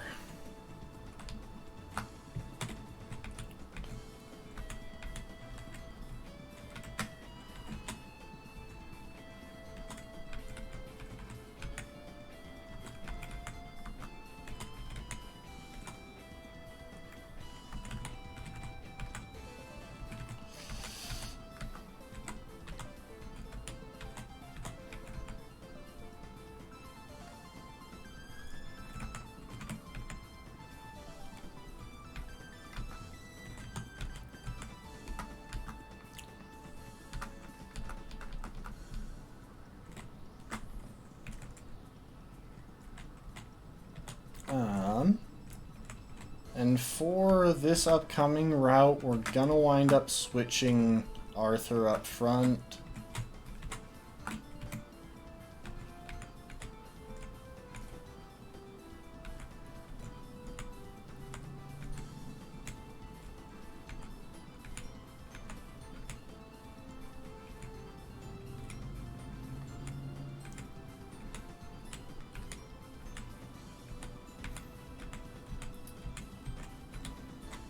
Thank you. Appreciate it, Jasmine. Okay.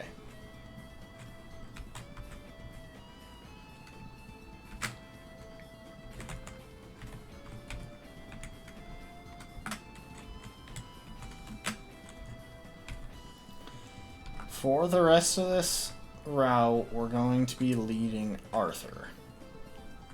And we should be using repels now that I think about it.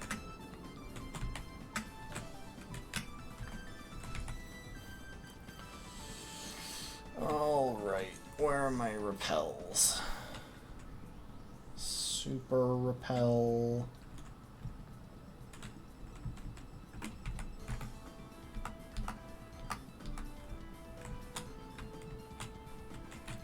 That'll keep us from getting caught by any trainers while trying to slip past. Okay. Looks like we'll have to battle this guy. I'm gonna check what he has. So if we go down here to the platinum section, see, I am learning a small amount.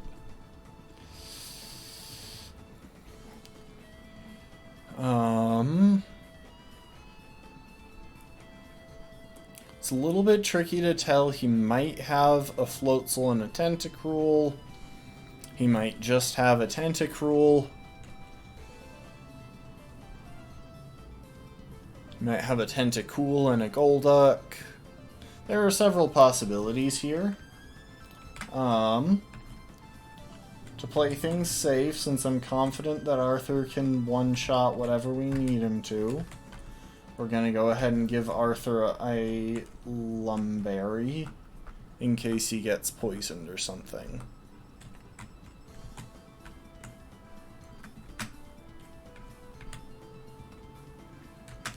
Okay, none of the people that I looked at was correct. This is Oscar. Okay, Oscar has a Mantike, Remoraid, and Mantine, so that at least will be pretty easy.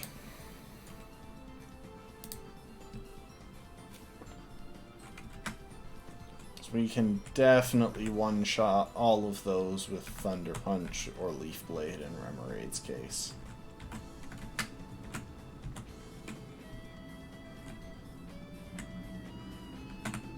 Oh.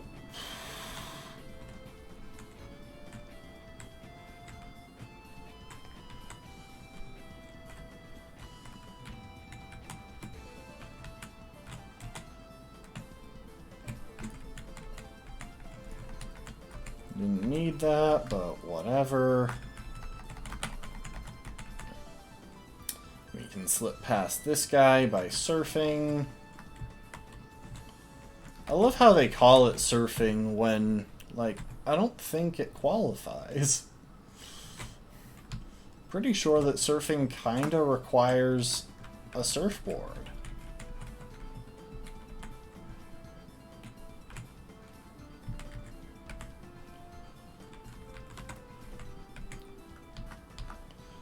Okay, we fired up a repel.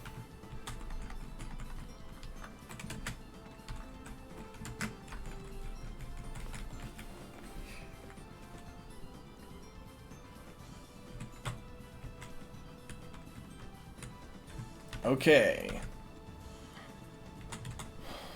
Now to use the HM for Waterfall. Because I was too lazy to actually teach it before we left.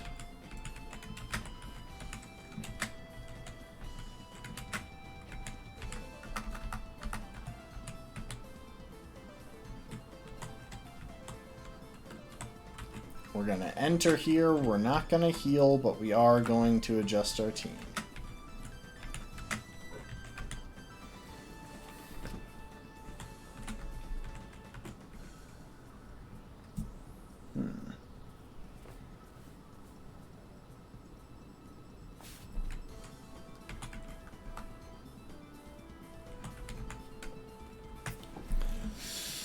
Alright, let's see what some of the trainers in Victory Road look like.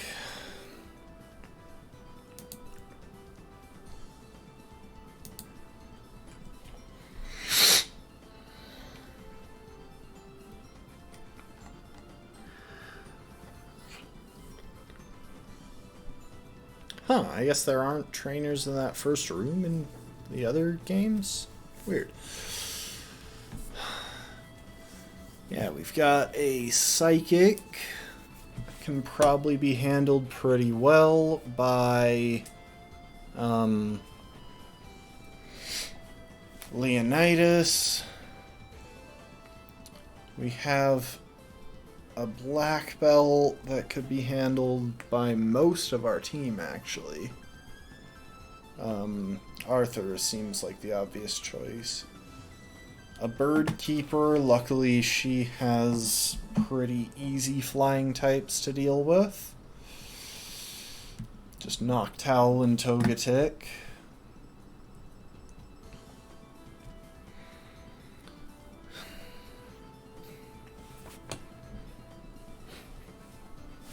Yeah, I'm kind of just keeping my eyes open for anything that looks worrisome. Like, oh crap, we can't outspeed and one-shot that.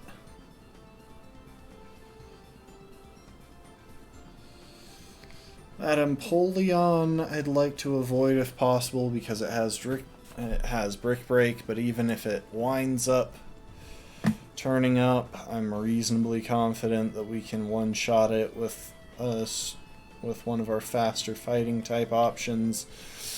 Lucario might be the best. Leonidas might be the best option for that matchup.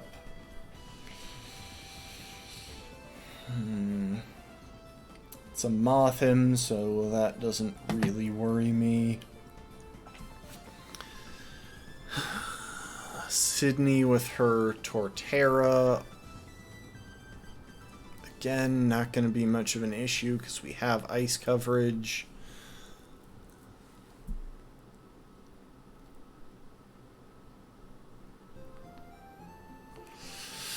Veteran Clayton.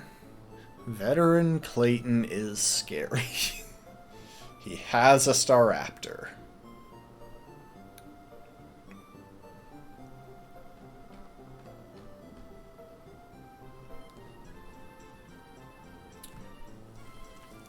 We'll want to avoid Veteran Clayton if possible, but we'll definitely want something safe in our lead spot if we wind up having to fight him.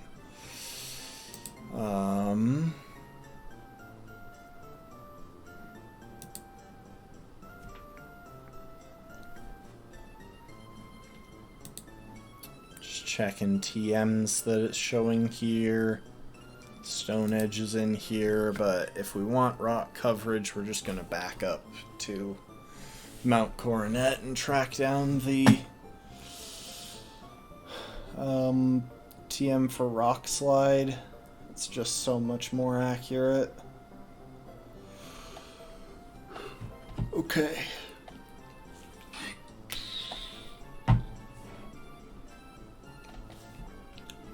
A couple of these double battles are looking really scary. Like, there's one double battle that has a Staraptor. The other person has an Apom, so that's not an issue. Or an Ambipom, so that's not an issue, even if it has Aerial Ace.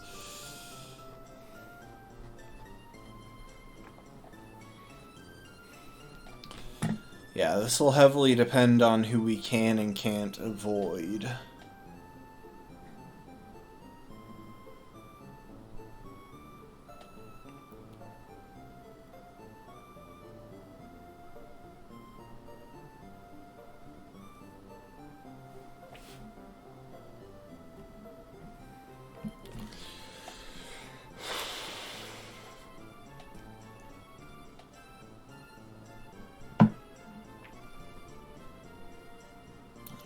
Should be that problematic.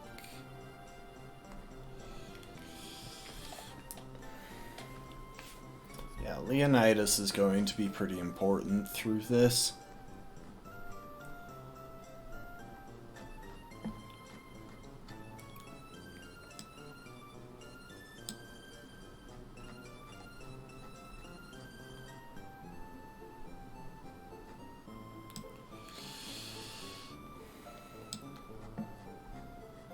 So, I'm just taking a second to double check, but I think our current team should be able to handle this. Yeah. I think the 4 Pokemon that we're bringing should be enough to get through this area.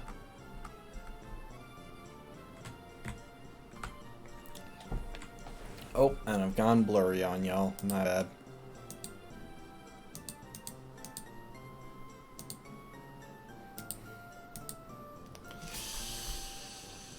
Okay, we're going through this one step at a time.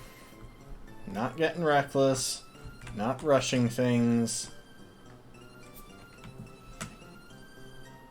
And not going for items that we don't need.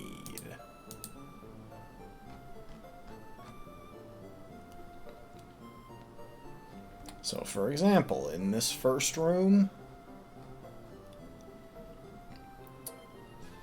the only important items that I'm seeing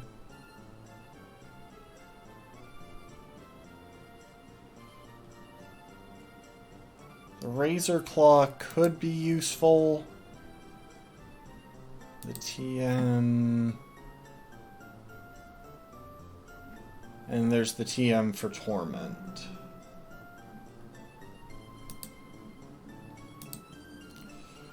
That said, I don't think we're going to go for that item back there.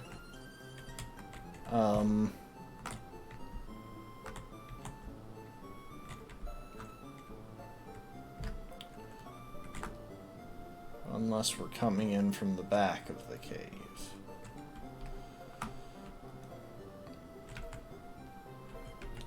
Okay, we got a max repel.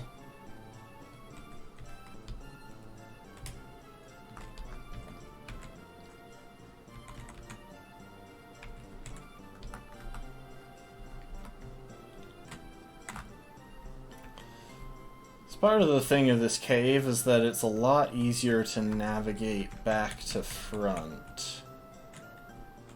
Intentionally, obviously, because once you've cleared Victory Road, they don't really care if you go too fast getting back through it. Okay. We're gonna grab this. And then we're gonna get cheeky here. And use an escape rope.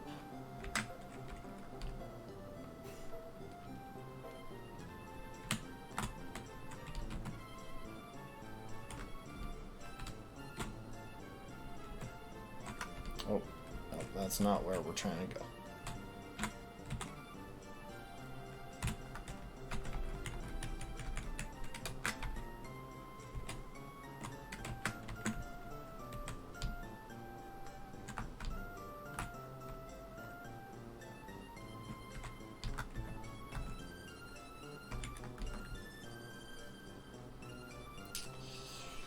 Back to the super repels.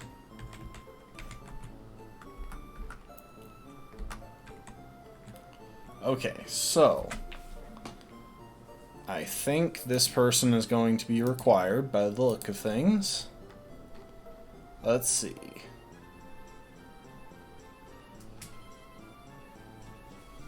So on this floor, unfortunately, psychics and okay. Earlier on this floor, there was another person with the same design. So I think that might have been the beekeeper person.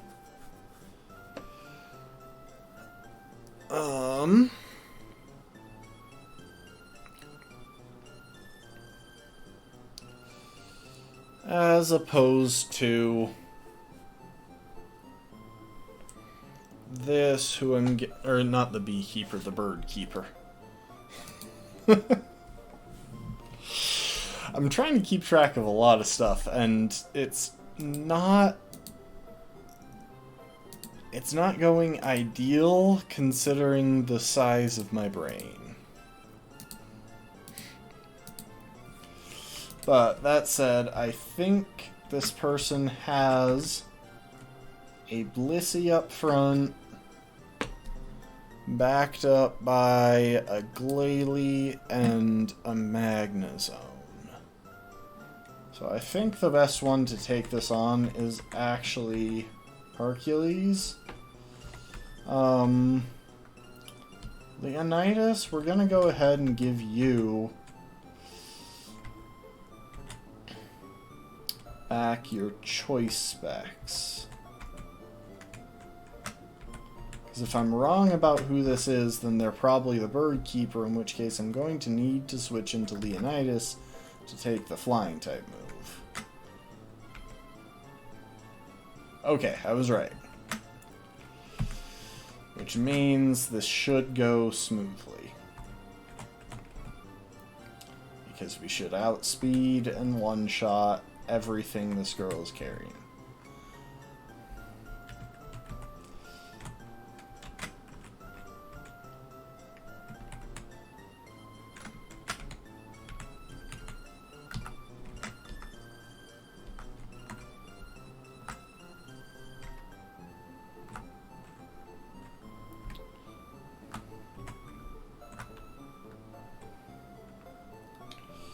Okay, now we're on to the second floor. Any important items here that I need to keep an eye out for? I think TM79 might have actually been something useful. TM79 is Dark Pulse, and TM71 is Stone Edge. I'd like to pick up both, but if we have to go to an optional battle to get either of those, we're just gonna skip it, because both are only situationally useful.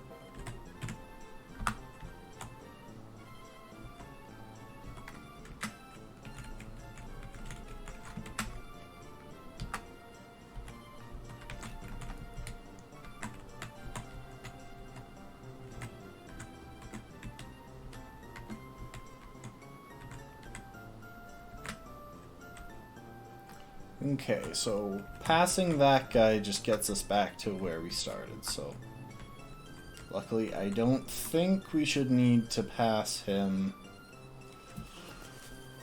Unless we need to solve that puzzle, actually, because we might.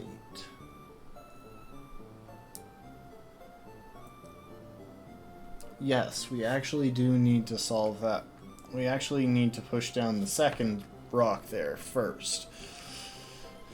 Which means we might need to battle this guy, so let's see what he probably has. Should be the first one listed. Second floor, first trainer, Mamoswine, Mothim, and Rampardos. So, against those three, who do I want in?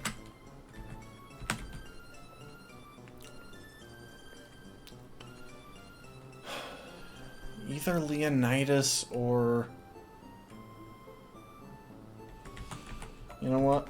I'm gonna lead Arthur into this. Arthur should be able to pretty easily one-shot Mamoswine, as well as outspeeding and not being hit super effectively by any of its moves, even if Giga Impact would hurt.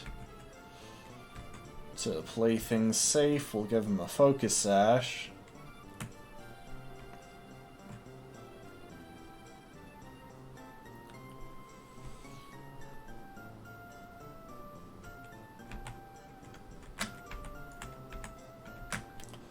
And then we'll keep Leonidas in the back in case we wind up wanting him to come in against that Mothim, which we probably will.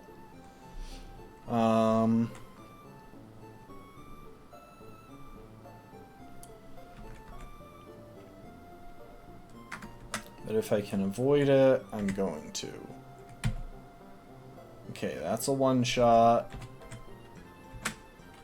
This is the important part. If we don't one-shot this Mothim, then this gets harder. I should have taken away Leonidas's choice specs here. But this should be pretty safe. Luckily, Rampardos is frail as heck.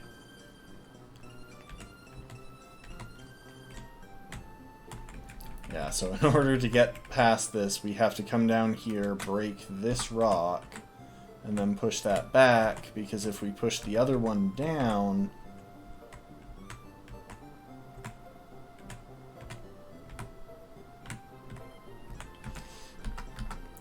If we push the other one down, then when we went in here, we would wind up pushing it. I don't know why I'm pointing at the screen.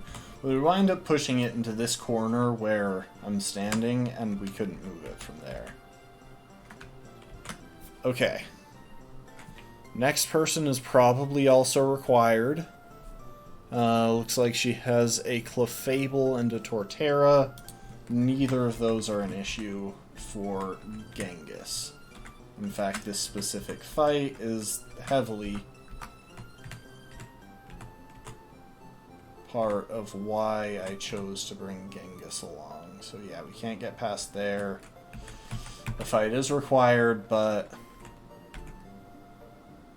I think they just use gravity. Anyway, Genghis can easily one-shot both of those.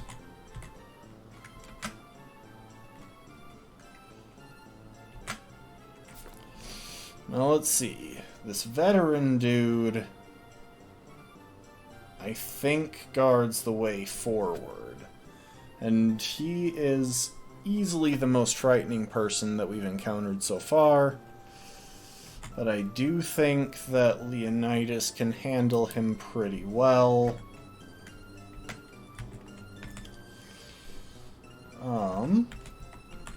That said, we're going to switch Leonidas up front and give him a focus sash.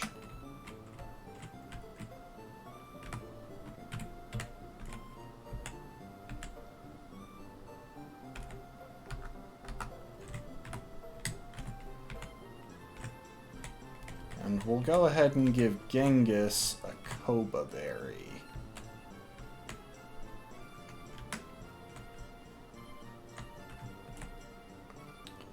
On the off chance that we need a backup. Well, it's not a super off chance, but... Okay, we can get past this guy without battling him. That's very helpful.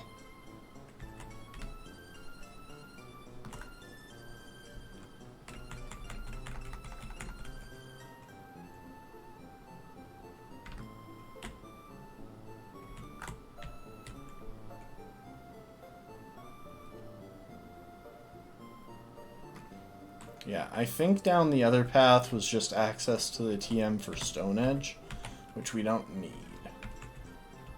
And this guy is the guy on the first floor with the Machamp. Luckily, there's only one black belt on the first floor, so there's no question here. And Arthur easily handles this guy.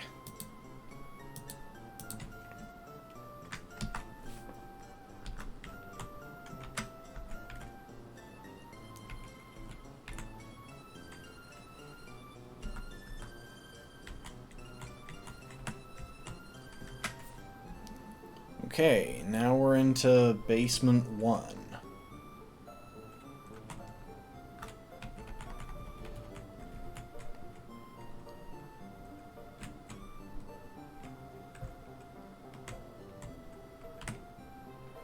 And that person doesn't seem to be a spinner, which means we're probably going to have to battle them directly. So... yeah, basement, first floor.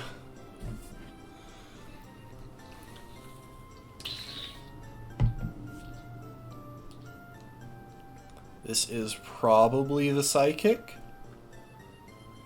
Just by her clothes. Small chance that it's an Altaria. If it's an Altaria, we can switch to Genghis.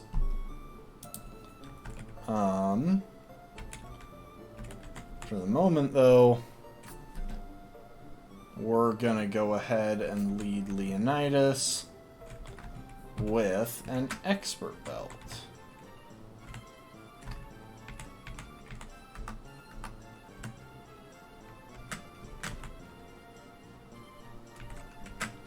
An Expert Belt is important because this lady carries Psychic, Dark, and Ghost-type Pokemon. Which means we want to guarantee a one-shot on all of them.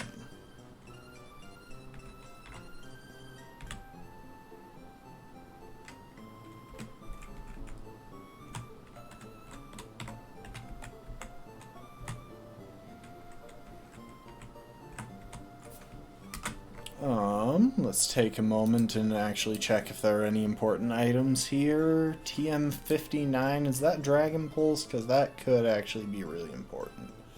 Lucario can learn that, and that would be useful. I think... AB Marching, welcome to the stream. We are working our way through Victory Road. We managed to not lose anyone to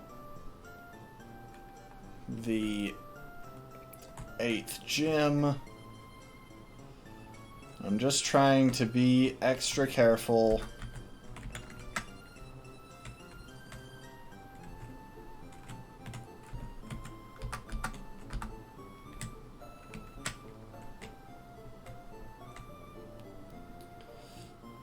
Because I don't want to get into any unnecessary fights.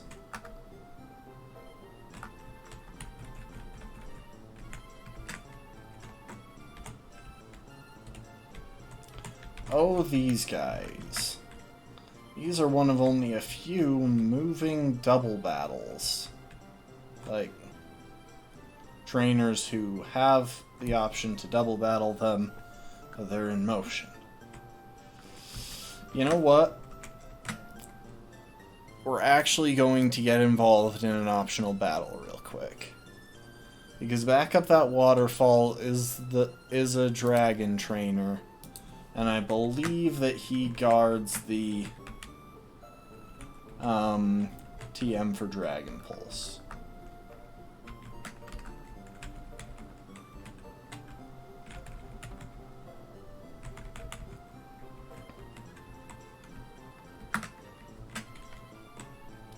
Unless this is just another ace trainer, but that should be the ace trainer off to the right. Either way, I've got the right Pokemon in the lead for this. Okay, this is the dragon trainer, so they do look like ace trainers. So yeah, luckily Genghis pretty easily handles both of those with Ice Punch.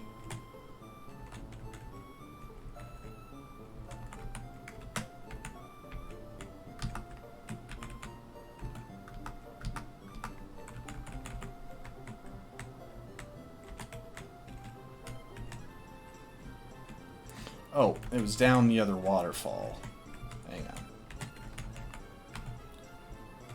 Well, that means that was an unnecessary fight, but I'd say that the TM is worth it. There's one more thing that this gives us access to, because I'm pretty sure there is another TM.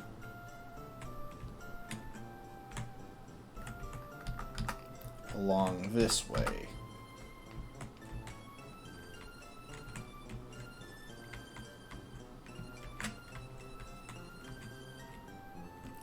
Are you a spinner? Okay, running at max speed for that long, I think that we can confidently say that wasn't a spinner.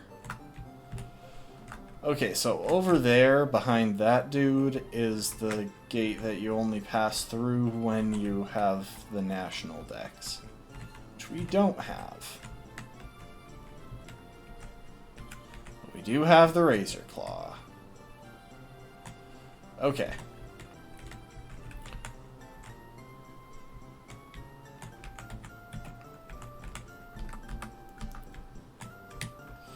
Running a little low on repels, but that's not an issue. We've got plenty to make it through the cave still.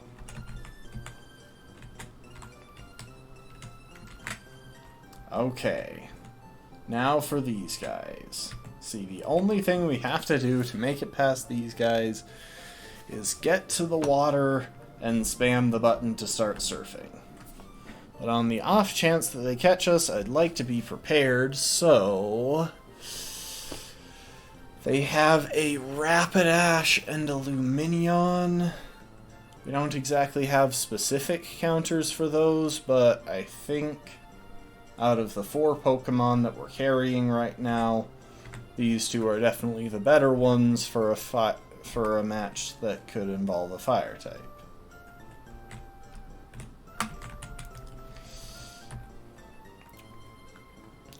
Okay, and just like that, we're safely onto the water here. Wait, that's not the way forward? Now I'm confused.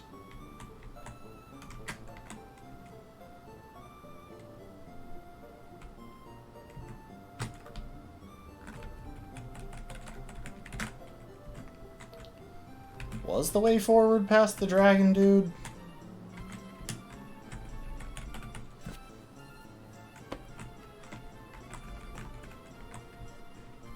Did I miss like a rock climb spot or something? I think that must be it, but... Oh, you know what it might be, actually? Hang on.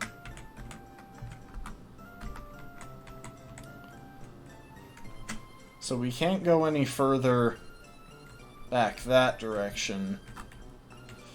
Oh, but we can go past this guy. Alright, this guy is probably a veteran trainer class, if I had to take a guess, and he's back on the first. He's back on what Cerebi is listing as floor 1.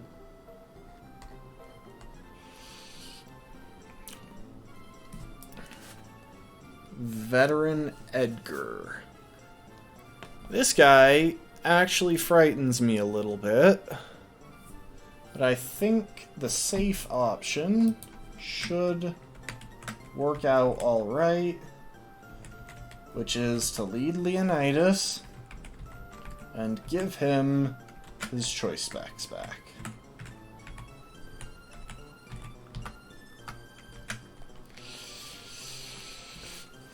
He's not the ideal one to take on Tangrowth, but luckily it only has grass and normal coverage. It's not carrying Earthquake. Which means if we're choice locked, we can go nuts with Aura Sphere. And this should be able to one-shot the Empoleon, but probably not the Tangrowth itself. No, we don't need extreme speed.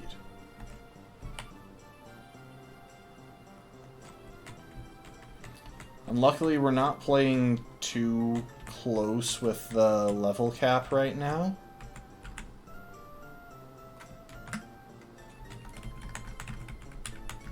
I think we might have to beat that guy, but I'm pretty sure that's just a dragon tamer. I think up this way is... yeah, it's the path back here that leads to a TM.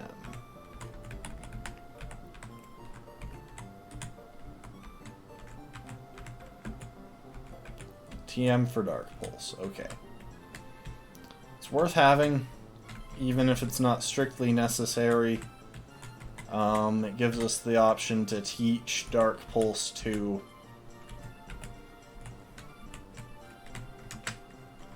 It gives us the option to teach Dark Pulse to Leonidas partway through the Elite Four if we need to. And we probably won't be able to go into the Elite Four carrying Dark Pulse. Okay.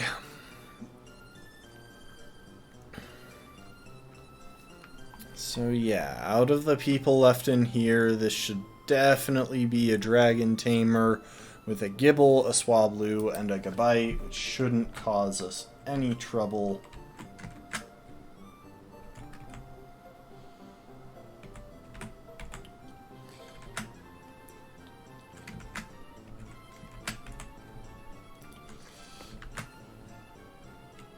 As long as we outspeed and hit first.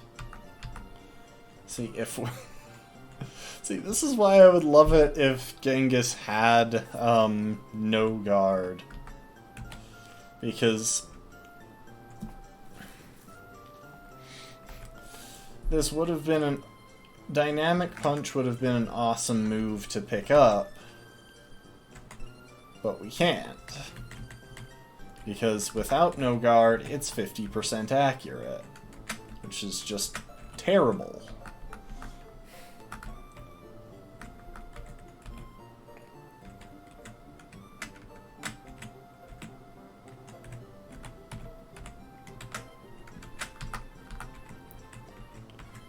there shouldn't be anything else before we exit the Pokemon League.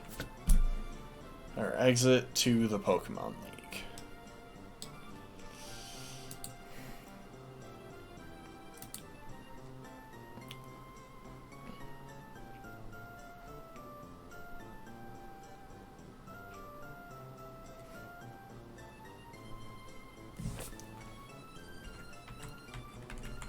Now, we surf up here, we very briefly enter the league, we stop by the PC,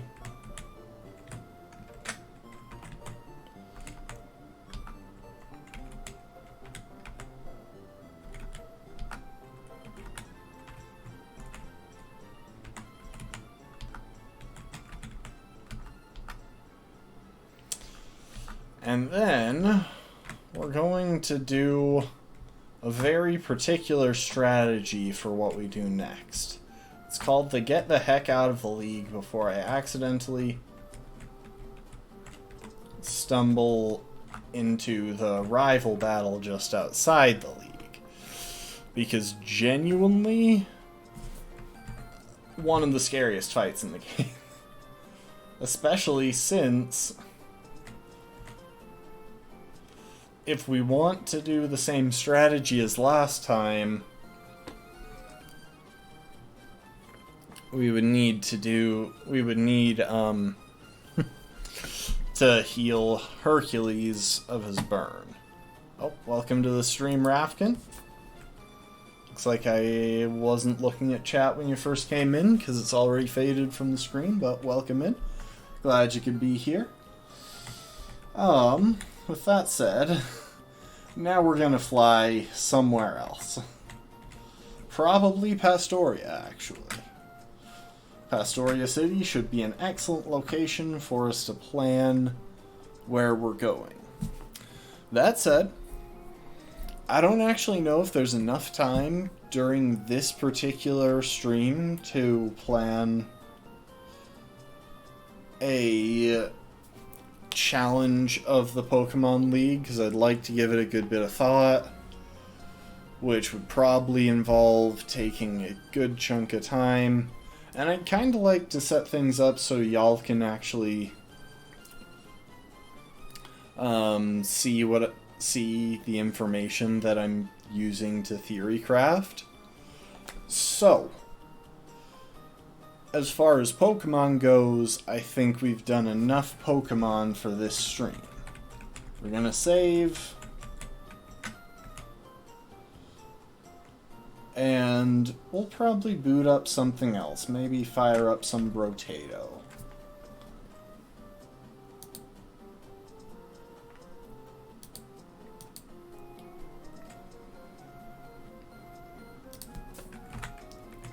And we'll double down on the save.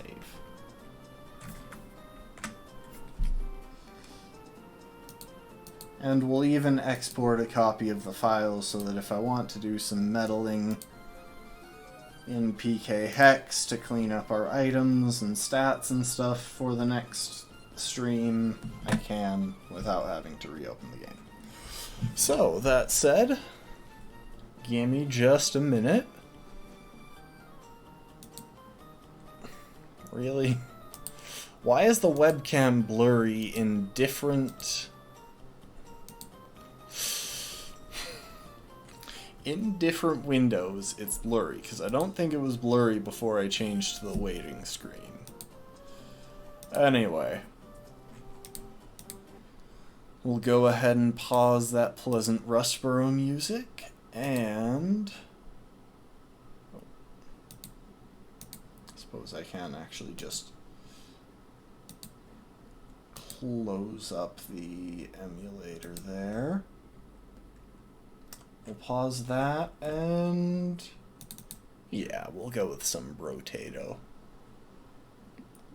Actually, you know what? Binding of Isaac. It just has a bit more variety.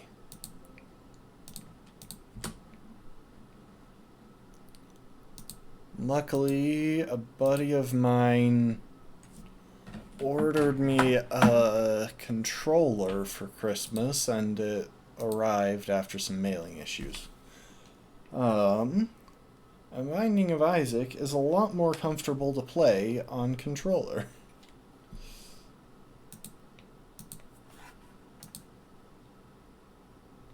Come on, if my computer will pick up on its existence.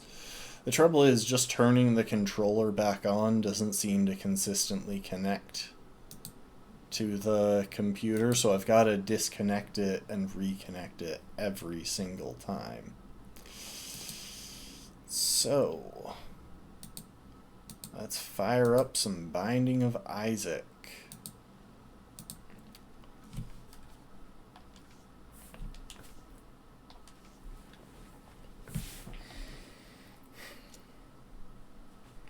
And for this run, you know what? I had some decent luck with this character earlier today. I made it really far, and then things just kind of fell apart. So we're going to give this guy a shot. The main gimmick with this guy, which is generally just pretty bad. So yeah, he starts with an item that lets you, you know, drop a poop in every room. But yeah, he doesn't have regular hearts. All of his hit points are temporary, and he can't gain normal hearts.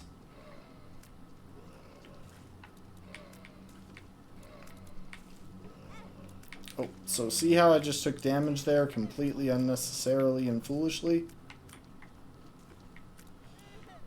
Yeah, so that's just kind of permanent. We need to get more temporary hearts, which is tricky because those spawn a lot less consistently than normal hearts.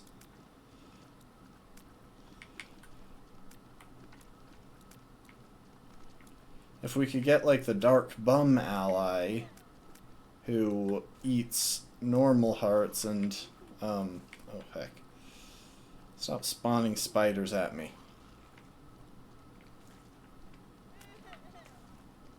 The Dark Bum ally eats normal hearts and spawns black hearts, which would be quite useful. No, I didn't finish the Nuzlocke. Hold up, I should change the stream category.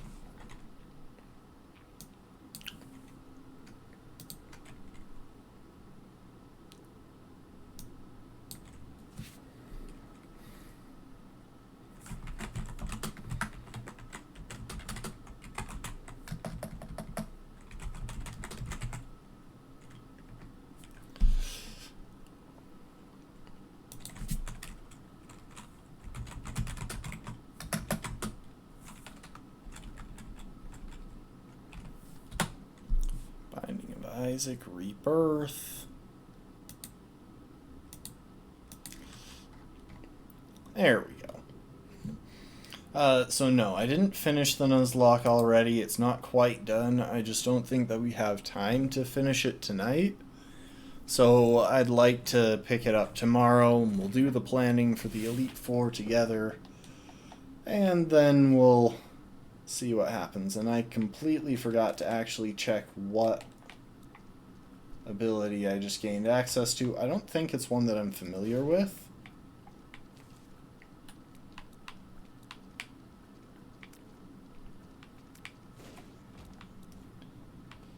And this Curse of Darkness is actually messing us up pretty hard, because it makes it really hard to see if any of these rocks have a little X on them, which would mean that we can bomb them for some extra supplies. And that's about the most consistent way of getting temporary hearts that I know of, apart from just waiting for the Dark Bum ally to spawn, which is completely random and might not even happen in a run. But yeah, last time around, I got super lucky and picked up early on an item that makes my tears explosive. which is very helpful. You know what? It's early enough in the run that I'm perfectly willing to risk the damage room in the hopes that I can...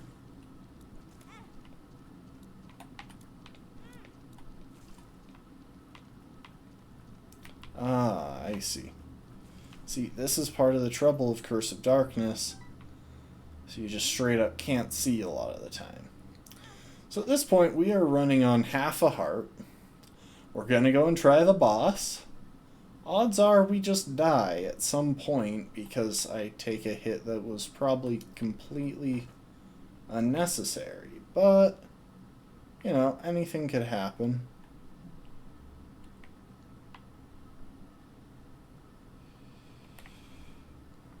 Drop a bomb there. Oh, this is probably going to end in this guy's death, but oh yeah, this isn't going to end well. I don't think I've ever gotten through this boss without taking at least 1 damage. As he spawns these, he has these little guys, and I have to kill them before I can even try and damage him. Okay, we're gonna restart. That was just off to a bad start. Okay, this is a decent place. Those spiders spawn other spiders, which is annoying at best and potentially deadly at worst. So yeah, normally I would be really excited to go ahead and bomb that in order to get those hearts, but I can't use those hearts.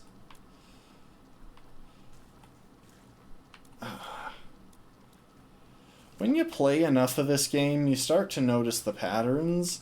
I haven't done too much research on the wiki. Ooh, that's really good for us. Yeah, I haven't done too much research on the wiki to get to know things, but I do know that if an enemy doesn't have a face, it probably can't see you, and therefore won't try and pathfind towards you, it'll just move randomly. Which, hit and miss.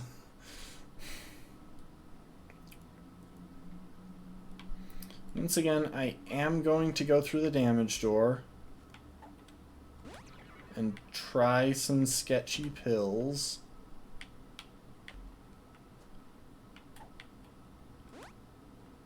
Oh crap, are you a wizard? And I just triggered puberty twice. I don't even know what puberty does in this game. It doesn't seem to be detrimental, but I could be completely wrong. Yeah, it doesn't seem to have affected my stats at all. Ah, great.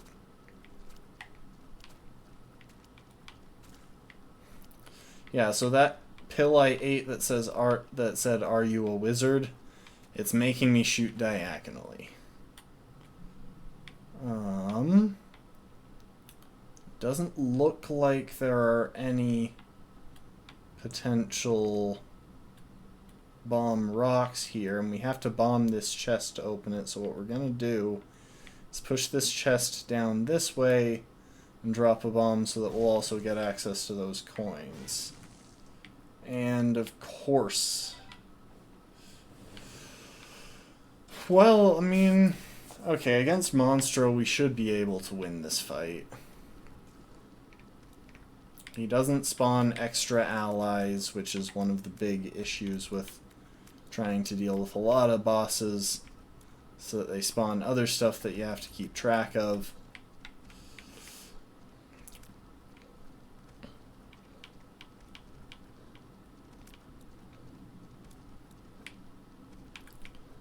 And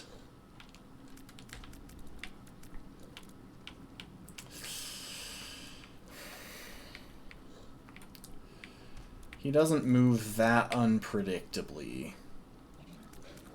As long as you're reasonably careful, you can generally dodge his attacks pretty well. Please drop gray hearts. Of course you didn't. Well, we got a friend who can shoot homing shots. Yes, Dear Diary, today I died. Yeah, the death screen for Isaac always shows something to that effect. I want to go in the fight room, but at the same time, I don't think I've got enough health to deal with a few random bosses. Oh, crap. Oh, this is already turning kinda bad.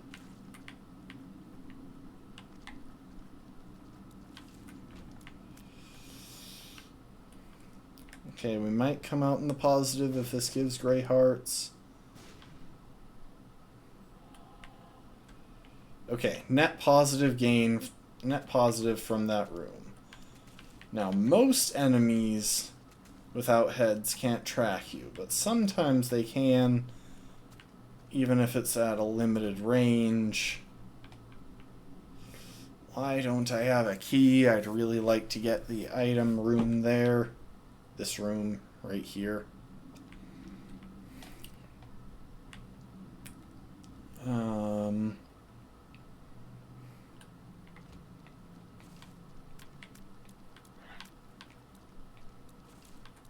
Luckily, we've got good range.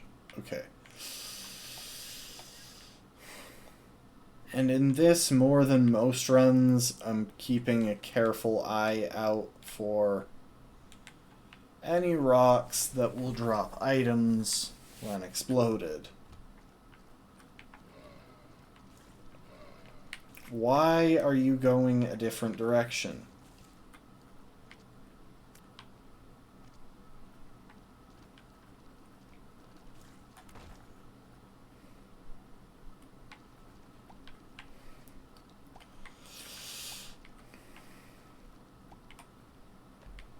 So yeah, most things in this game either are dangerous or have the chance to be dangerous. Like, take a look at this hallway. Ooh, hang on, there's a rock with an X on it down there. Oh, it's gonna take 3 bombs to get to, but it's so worth it. At least we also got 6 coins along with this. And we want to clear a space next to this chest as well in case it gives us a key. It did not. Dang it, we're going to leave so much untouched this floor.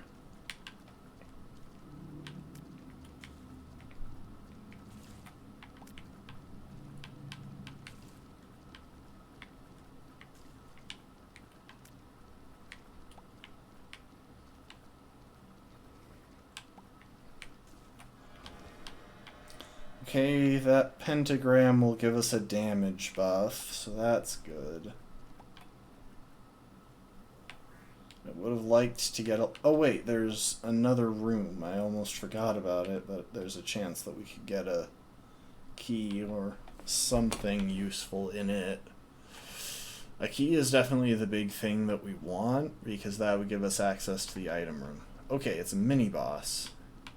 And luckily, Lust is, in my experience at least, one of the easier... Well, yeah, one of the easier mini-bosses. Explosive diarrhea. Well, at least now we know what the pill for explosive diarrhea is, because that's actually kind of useful. It seems weird, but it does spawn a bunch of bombs behind you as you run.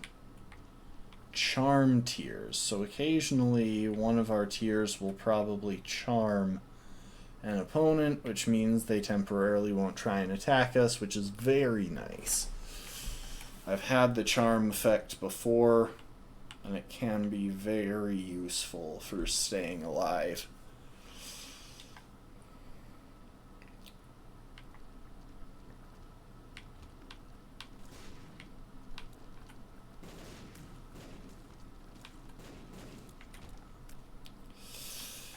Yeah, with that kind of setup, you just kind of have to hope that they don't manage to drop one of those bombs on you. Like, you can dodge, but it's not easy.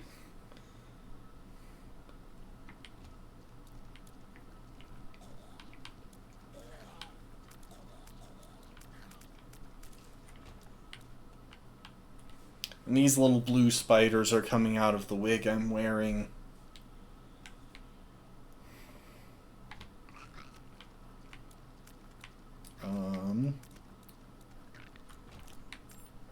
So they're friendly. Okay, we got Halo. Yes, all stats up. And luckily with this character, boosts that would do like a max health boost at least apply to Grey Hearts, which is very helpful. Since, well...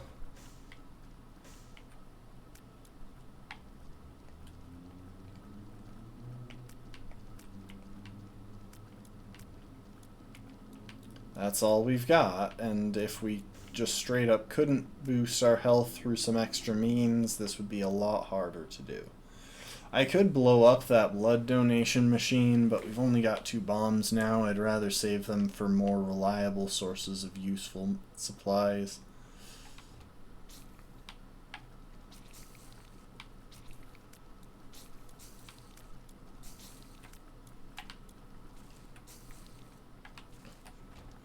Okay. We got through there.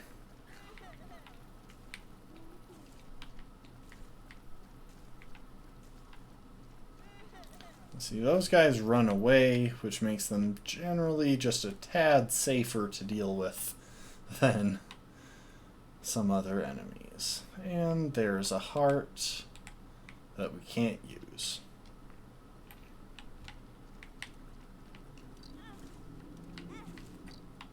Oh my gosh. Okay, never mind. Maybe I just straight up don't know what the charm effect does.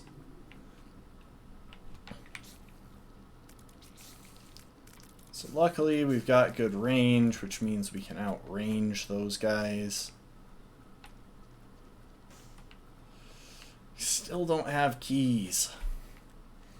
The early levels, a lot depends on how many items you manage to pick up. We're still just on the 2nd level, so I think it's worth... Ooh. Yeah, we'll take that, and we'll actually go ahead and bomb a couple of these blue fires because they have a chance to drop a Grey Heart, please. Come on.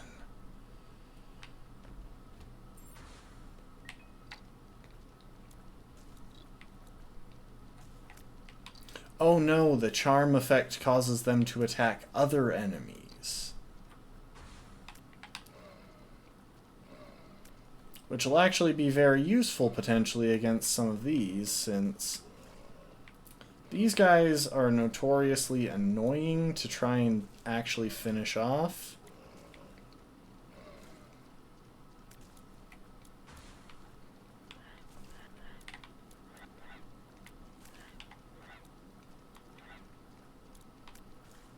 So yeah, you see how occasionally I'll shoot pink tears? Those are charm tears. May your future become balanced. Yeah, give it to me.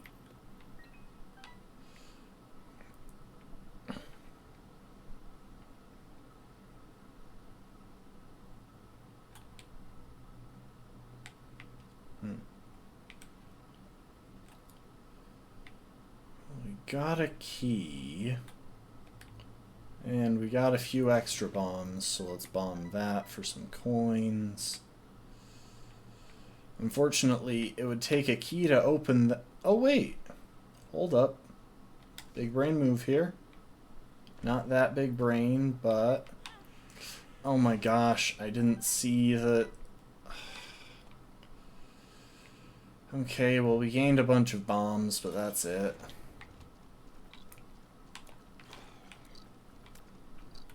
So effects can work on bosses, but they also have a higher chance to not.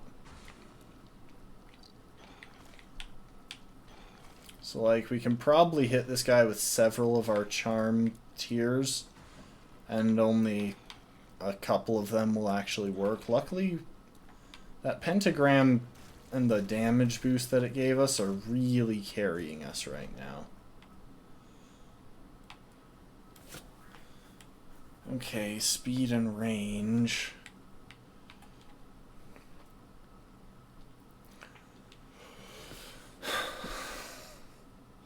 This boss is so scary because it's not like we can just rely on picking up some good healing items or health buffs to carry us. Like, a lot of the health that we get is just straight up useless.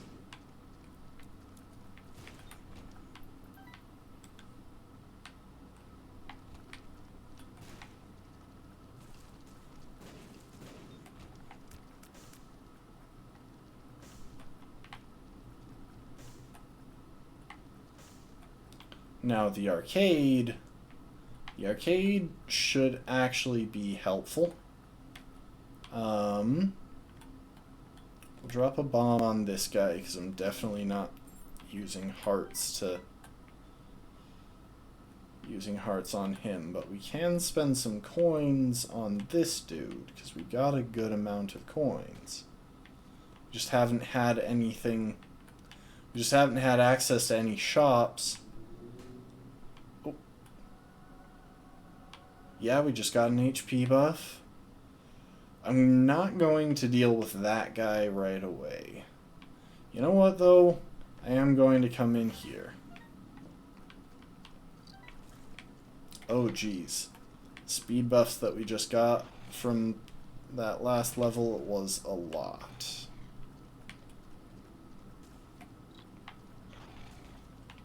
So yeah, the trick with this guy is literally just side to side.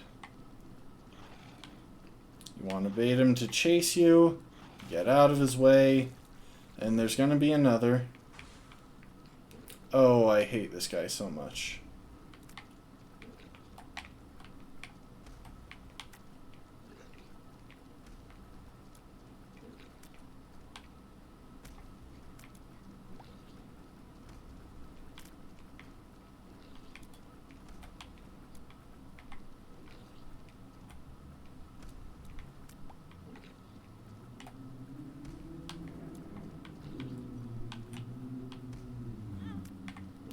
Yeah, it starts to get to be a lot to try and dodge. His eyes get in the way. Come on. I wasted so much health there. Please give me something good. No.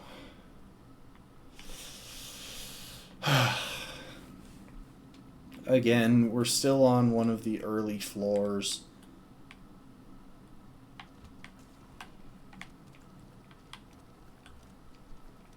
The trick with these guys is not to try and get several shots against them. Because you won't. You just straight up won't get the shots that you want. Ooh, that's not bad. Actually, that could be not bad. I'm going to bomb it. Luck up, let's go. That's helpful.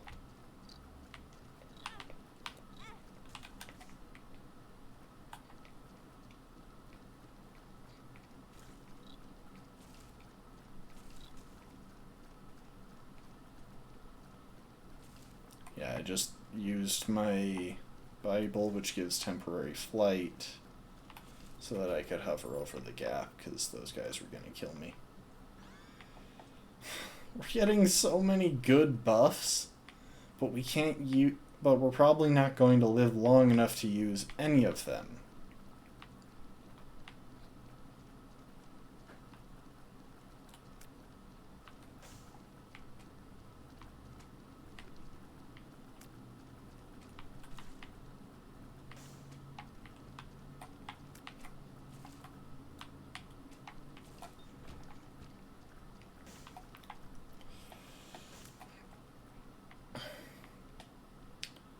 You know what, let's check the shop. Okay, it's not a shop, it's a mini-boss again.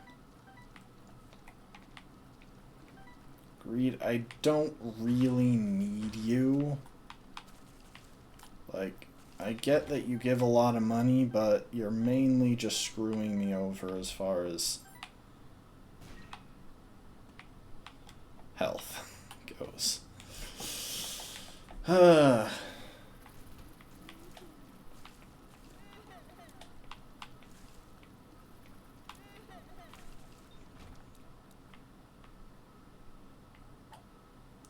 Zip zoop. Okay, that causes them to go in a funky pattern, which I'm not a huge fan of, especially because of how useful luck is.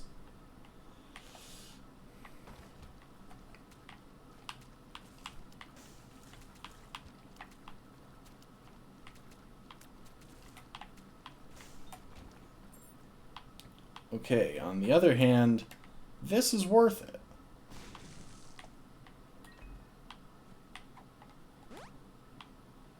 Really hoping for Balls of Steel, which is a power-up that gives 2 temporary hearts. That would have been really nice, but nope.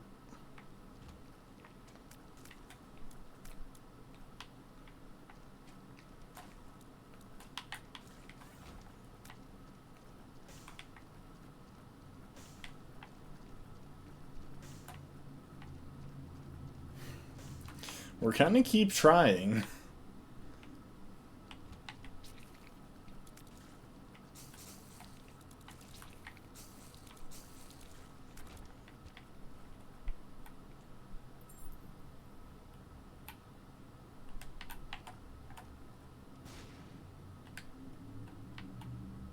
Crap.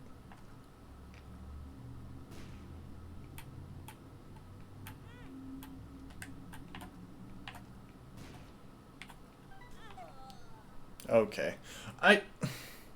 Why did I forget that I had flight? I could have just flown over the spikes. Okay, one more run. Probably won't have time for much beyond that.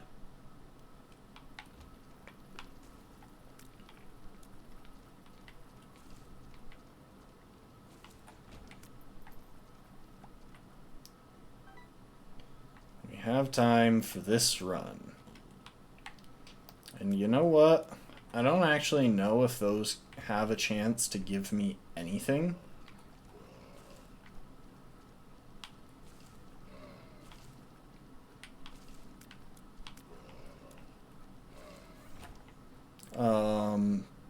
But I'm gonna start using them. Just in case. Well, oh wait, that's a mirror. We do not want that power up. I hate boomerang tears. They are actually my least favorite power up. My second least favorite power up. My least favorite power up is 9 lives. Mainly just because it screwed me over in multiple builds. Okay, we got a key.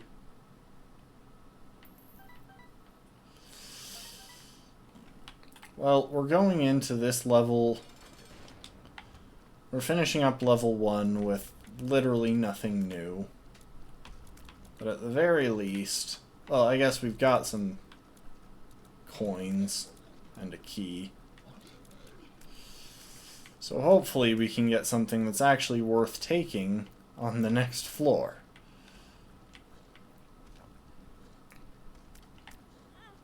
Ah, crap.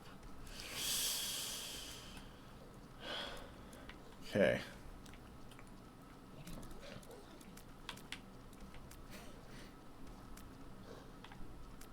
Unfortunately, our damage is still very low, which makes it harder to deal with bosses. Just because it takes so long, there are so many options. Okay, that's worth it. That boosted our damage, our shot speed, and our number of tiers. That is... Toothpicks is an excellent power-up.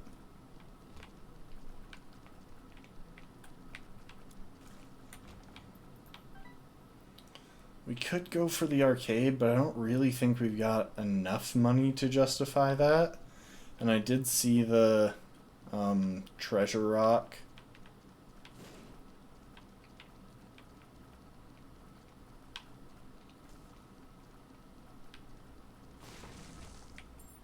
Oh, this is good, though.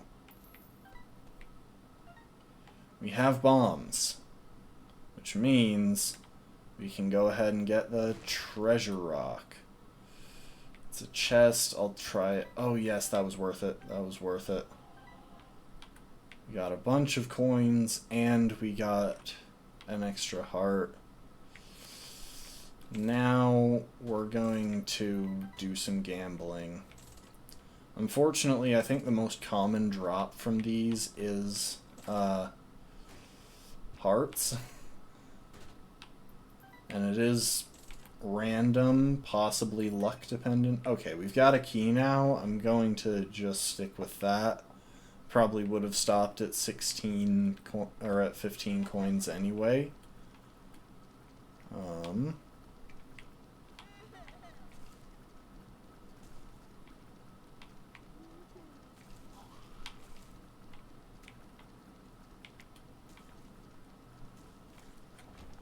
I probably would have stopped at 15 coins anyway, because that's the best. That's what it takes to get the highest priced item in the shop.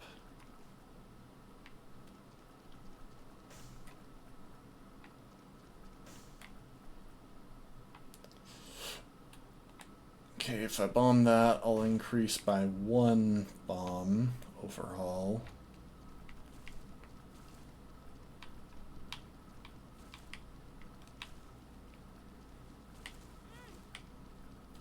Dang it. Spiders were tough.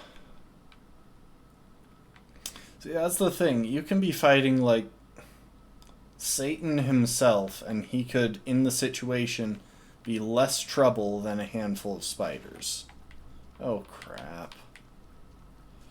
Yeah, spiders also sometimes live in those,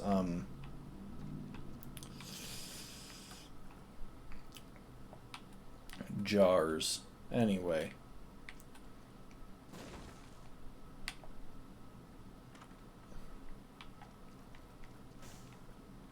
Those darker red flames can spit at you.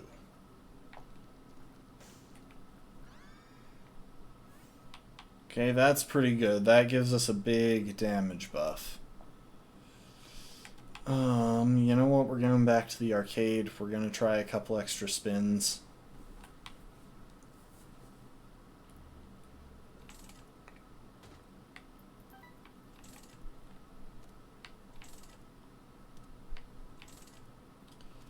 I'm willing to drop a little bit below 15 since we don't have a key to get into the shop at the moment anyway.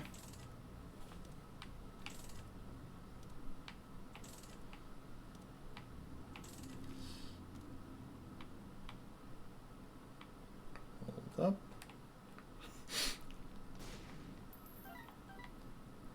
Thank you.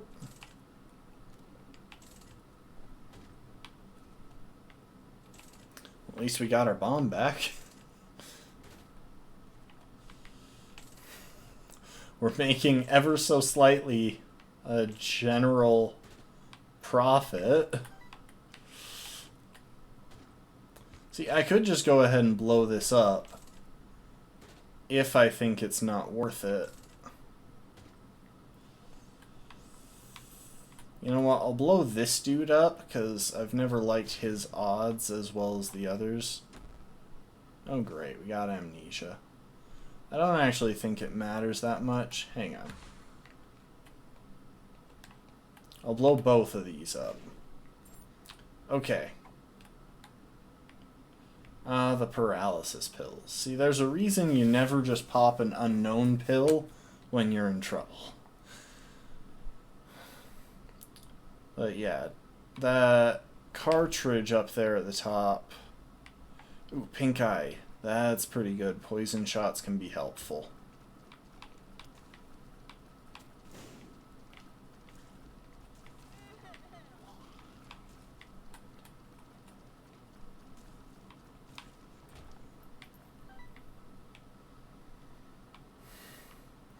Unfortunately, I can't get that bomb right there, because I can't get past those blocks.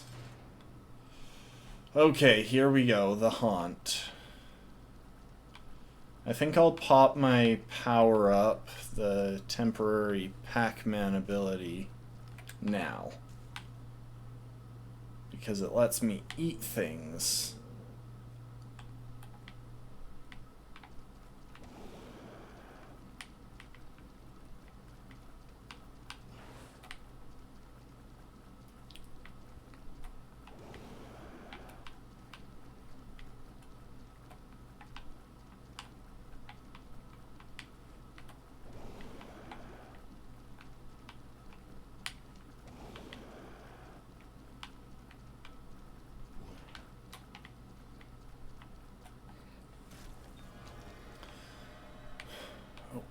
Mom's coin purse, that'll give me a bunch of drugs. Oh great, are you a wizard? Twice. Full health, that's useless. Speed up, that's helpful.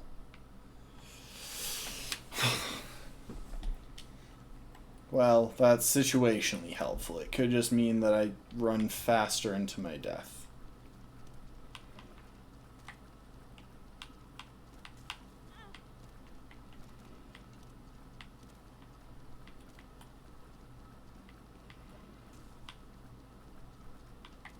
The one enemy that Are You a Wizard actually feels useful against.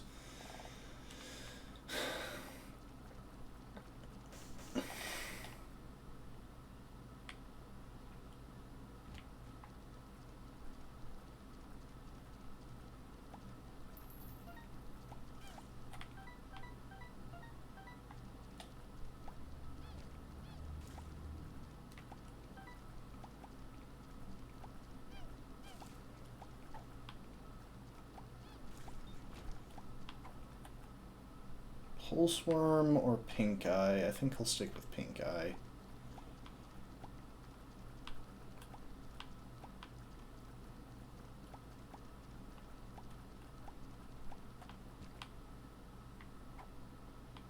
Oh. So, Pulseworm gives me occasional poison shots. Or Pink Eye gives me occasional poison shots. Pulseworm does this. It makes the shots pulse. The thing is, I don't know if it actually affects damage at all, so I prefer Pink Eye, which gives me that extra bit of damage, especially passive damage, which can be very useful for getting rid of certain enemies. Really, how many things am I going to get that are locked behind needing a key? I'm not even going to bother with that room. I can't get the hearts, and I'm just going to lose health.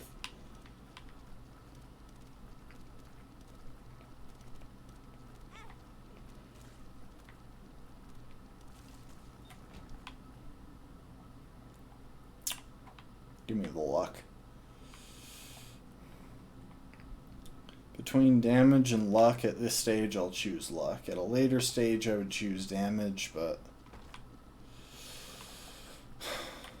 Stop putting locks on everything.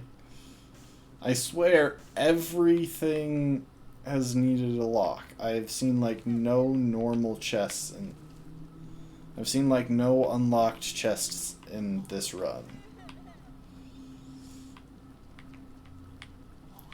I think this guy has a chance to drop a pill or something.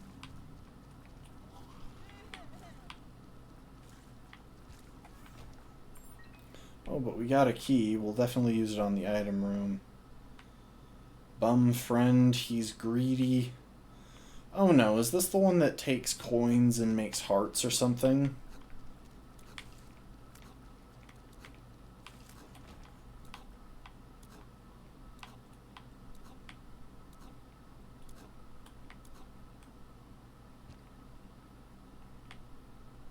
Because coins are needed, hearts are not. You know what did just occur to me, though? Oh, wait, no. I got temporary Pac-Man, not temporary flight this time around. And unfortunately, I've got that random paralysis pill in my hotbar. I suppose I should try and find a good time to pop that.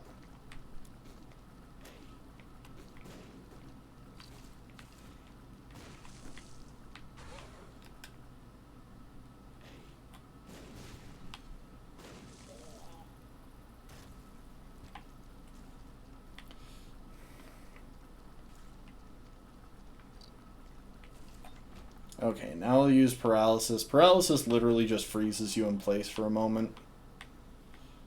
Purely detrimental, but if you find a safe time to use it, then you can get your money's worth out of it.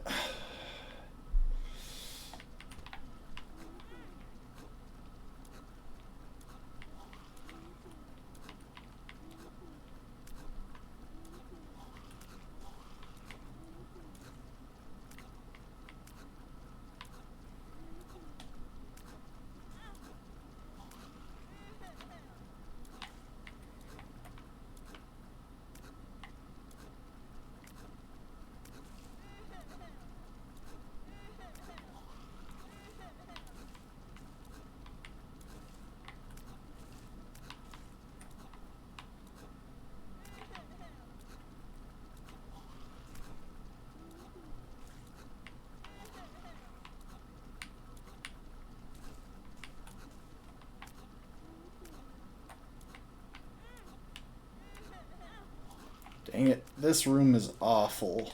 I hate those turrets, because they don't even go away when you beat... The turrets that shoot in a pattern don't even go away when you beat the enemies. Oh my gosh, is this really going to be the end of this run? It's just literally going to be a room of endless spitting turrets. Yes, that is the end of the run. Jeez. You know what? I'm just gonna see if we can get... Okay, so the game hates me tonight, because that was absolutely garbage luck. Okay, real quick. I'm going to show you what that was. I want y'all to understand why that immediately caused me to quit after the last couple of rough runs. Alright, you see this thing? Anti-gravity tears plus tears up. Watch what happens when I shoot my tears. They just stay put until I release the shot. Which you would think would be tons of fun, you know? Because enemies can just walk into them. But it requires so much extra effort that genuinely I just spend most of my time hitting absolutely nothing while my tears fire off in some useless direction. I'm sure that a much more skilled player than me could make use of that, but I can't. And I'm not going to bother with it. So...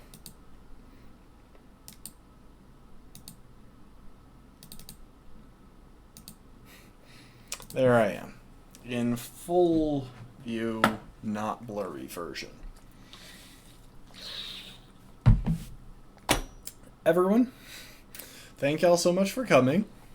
I'm glad things went well today in the Nuzlocke. I'm expecting that we'll finish it tomorrow. Which should be tons of fun. I've enjoyed this Nuzlocke, even if we've kind of blitzed through it. It was nice. It's been cool to deal with the challenges in it. Let's see if there's anyone to raid. No. So we're gonna call it there. I don't even know if I actually hit the done button to update my stream category. I think I did, but who knows at this point. Anyway, everyone, I appreciate y'all. Thanks for joining, chatting, and those who lurked. Thank y'all as well. It's been fun. We should finish the Nuzlocke tomorrow, and then who knows what I'll do right after. We'll shake things up for a little bit. But in the meantime, y'all have a good one. Appreciate y'all, and I hope to see you next time. Later, folks.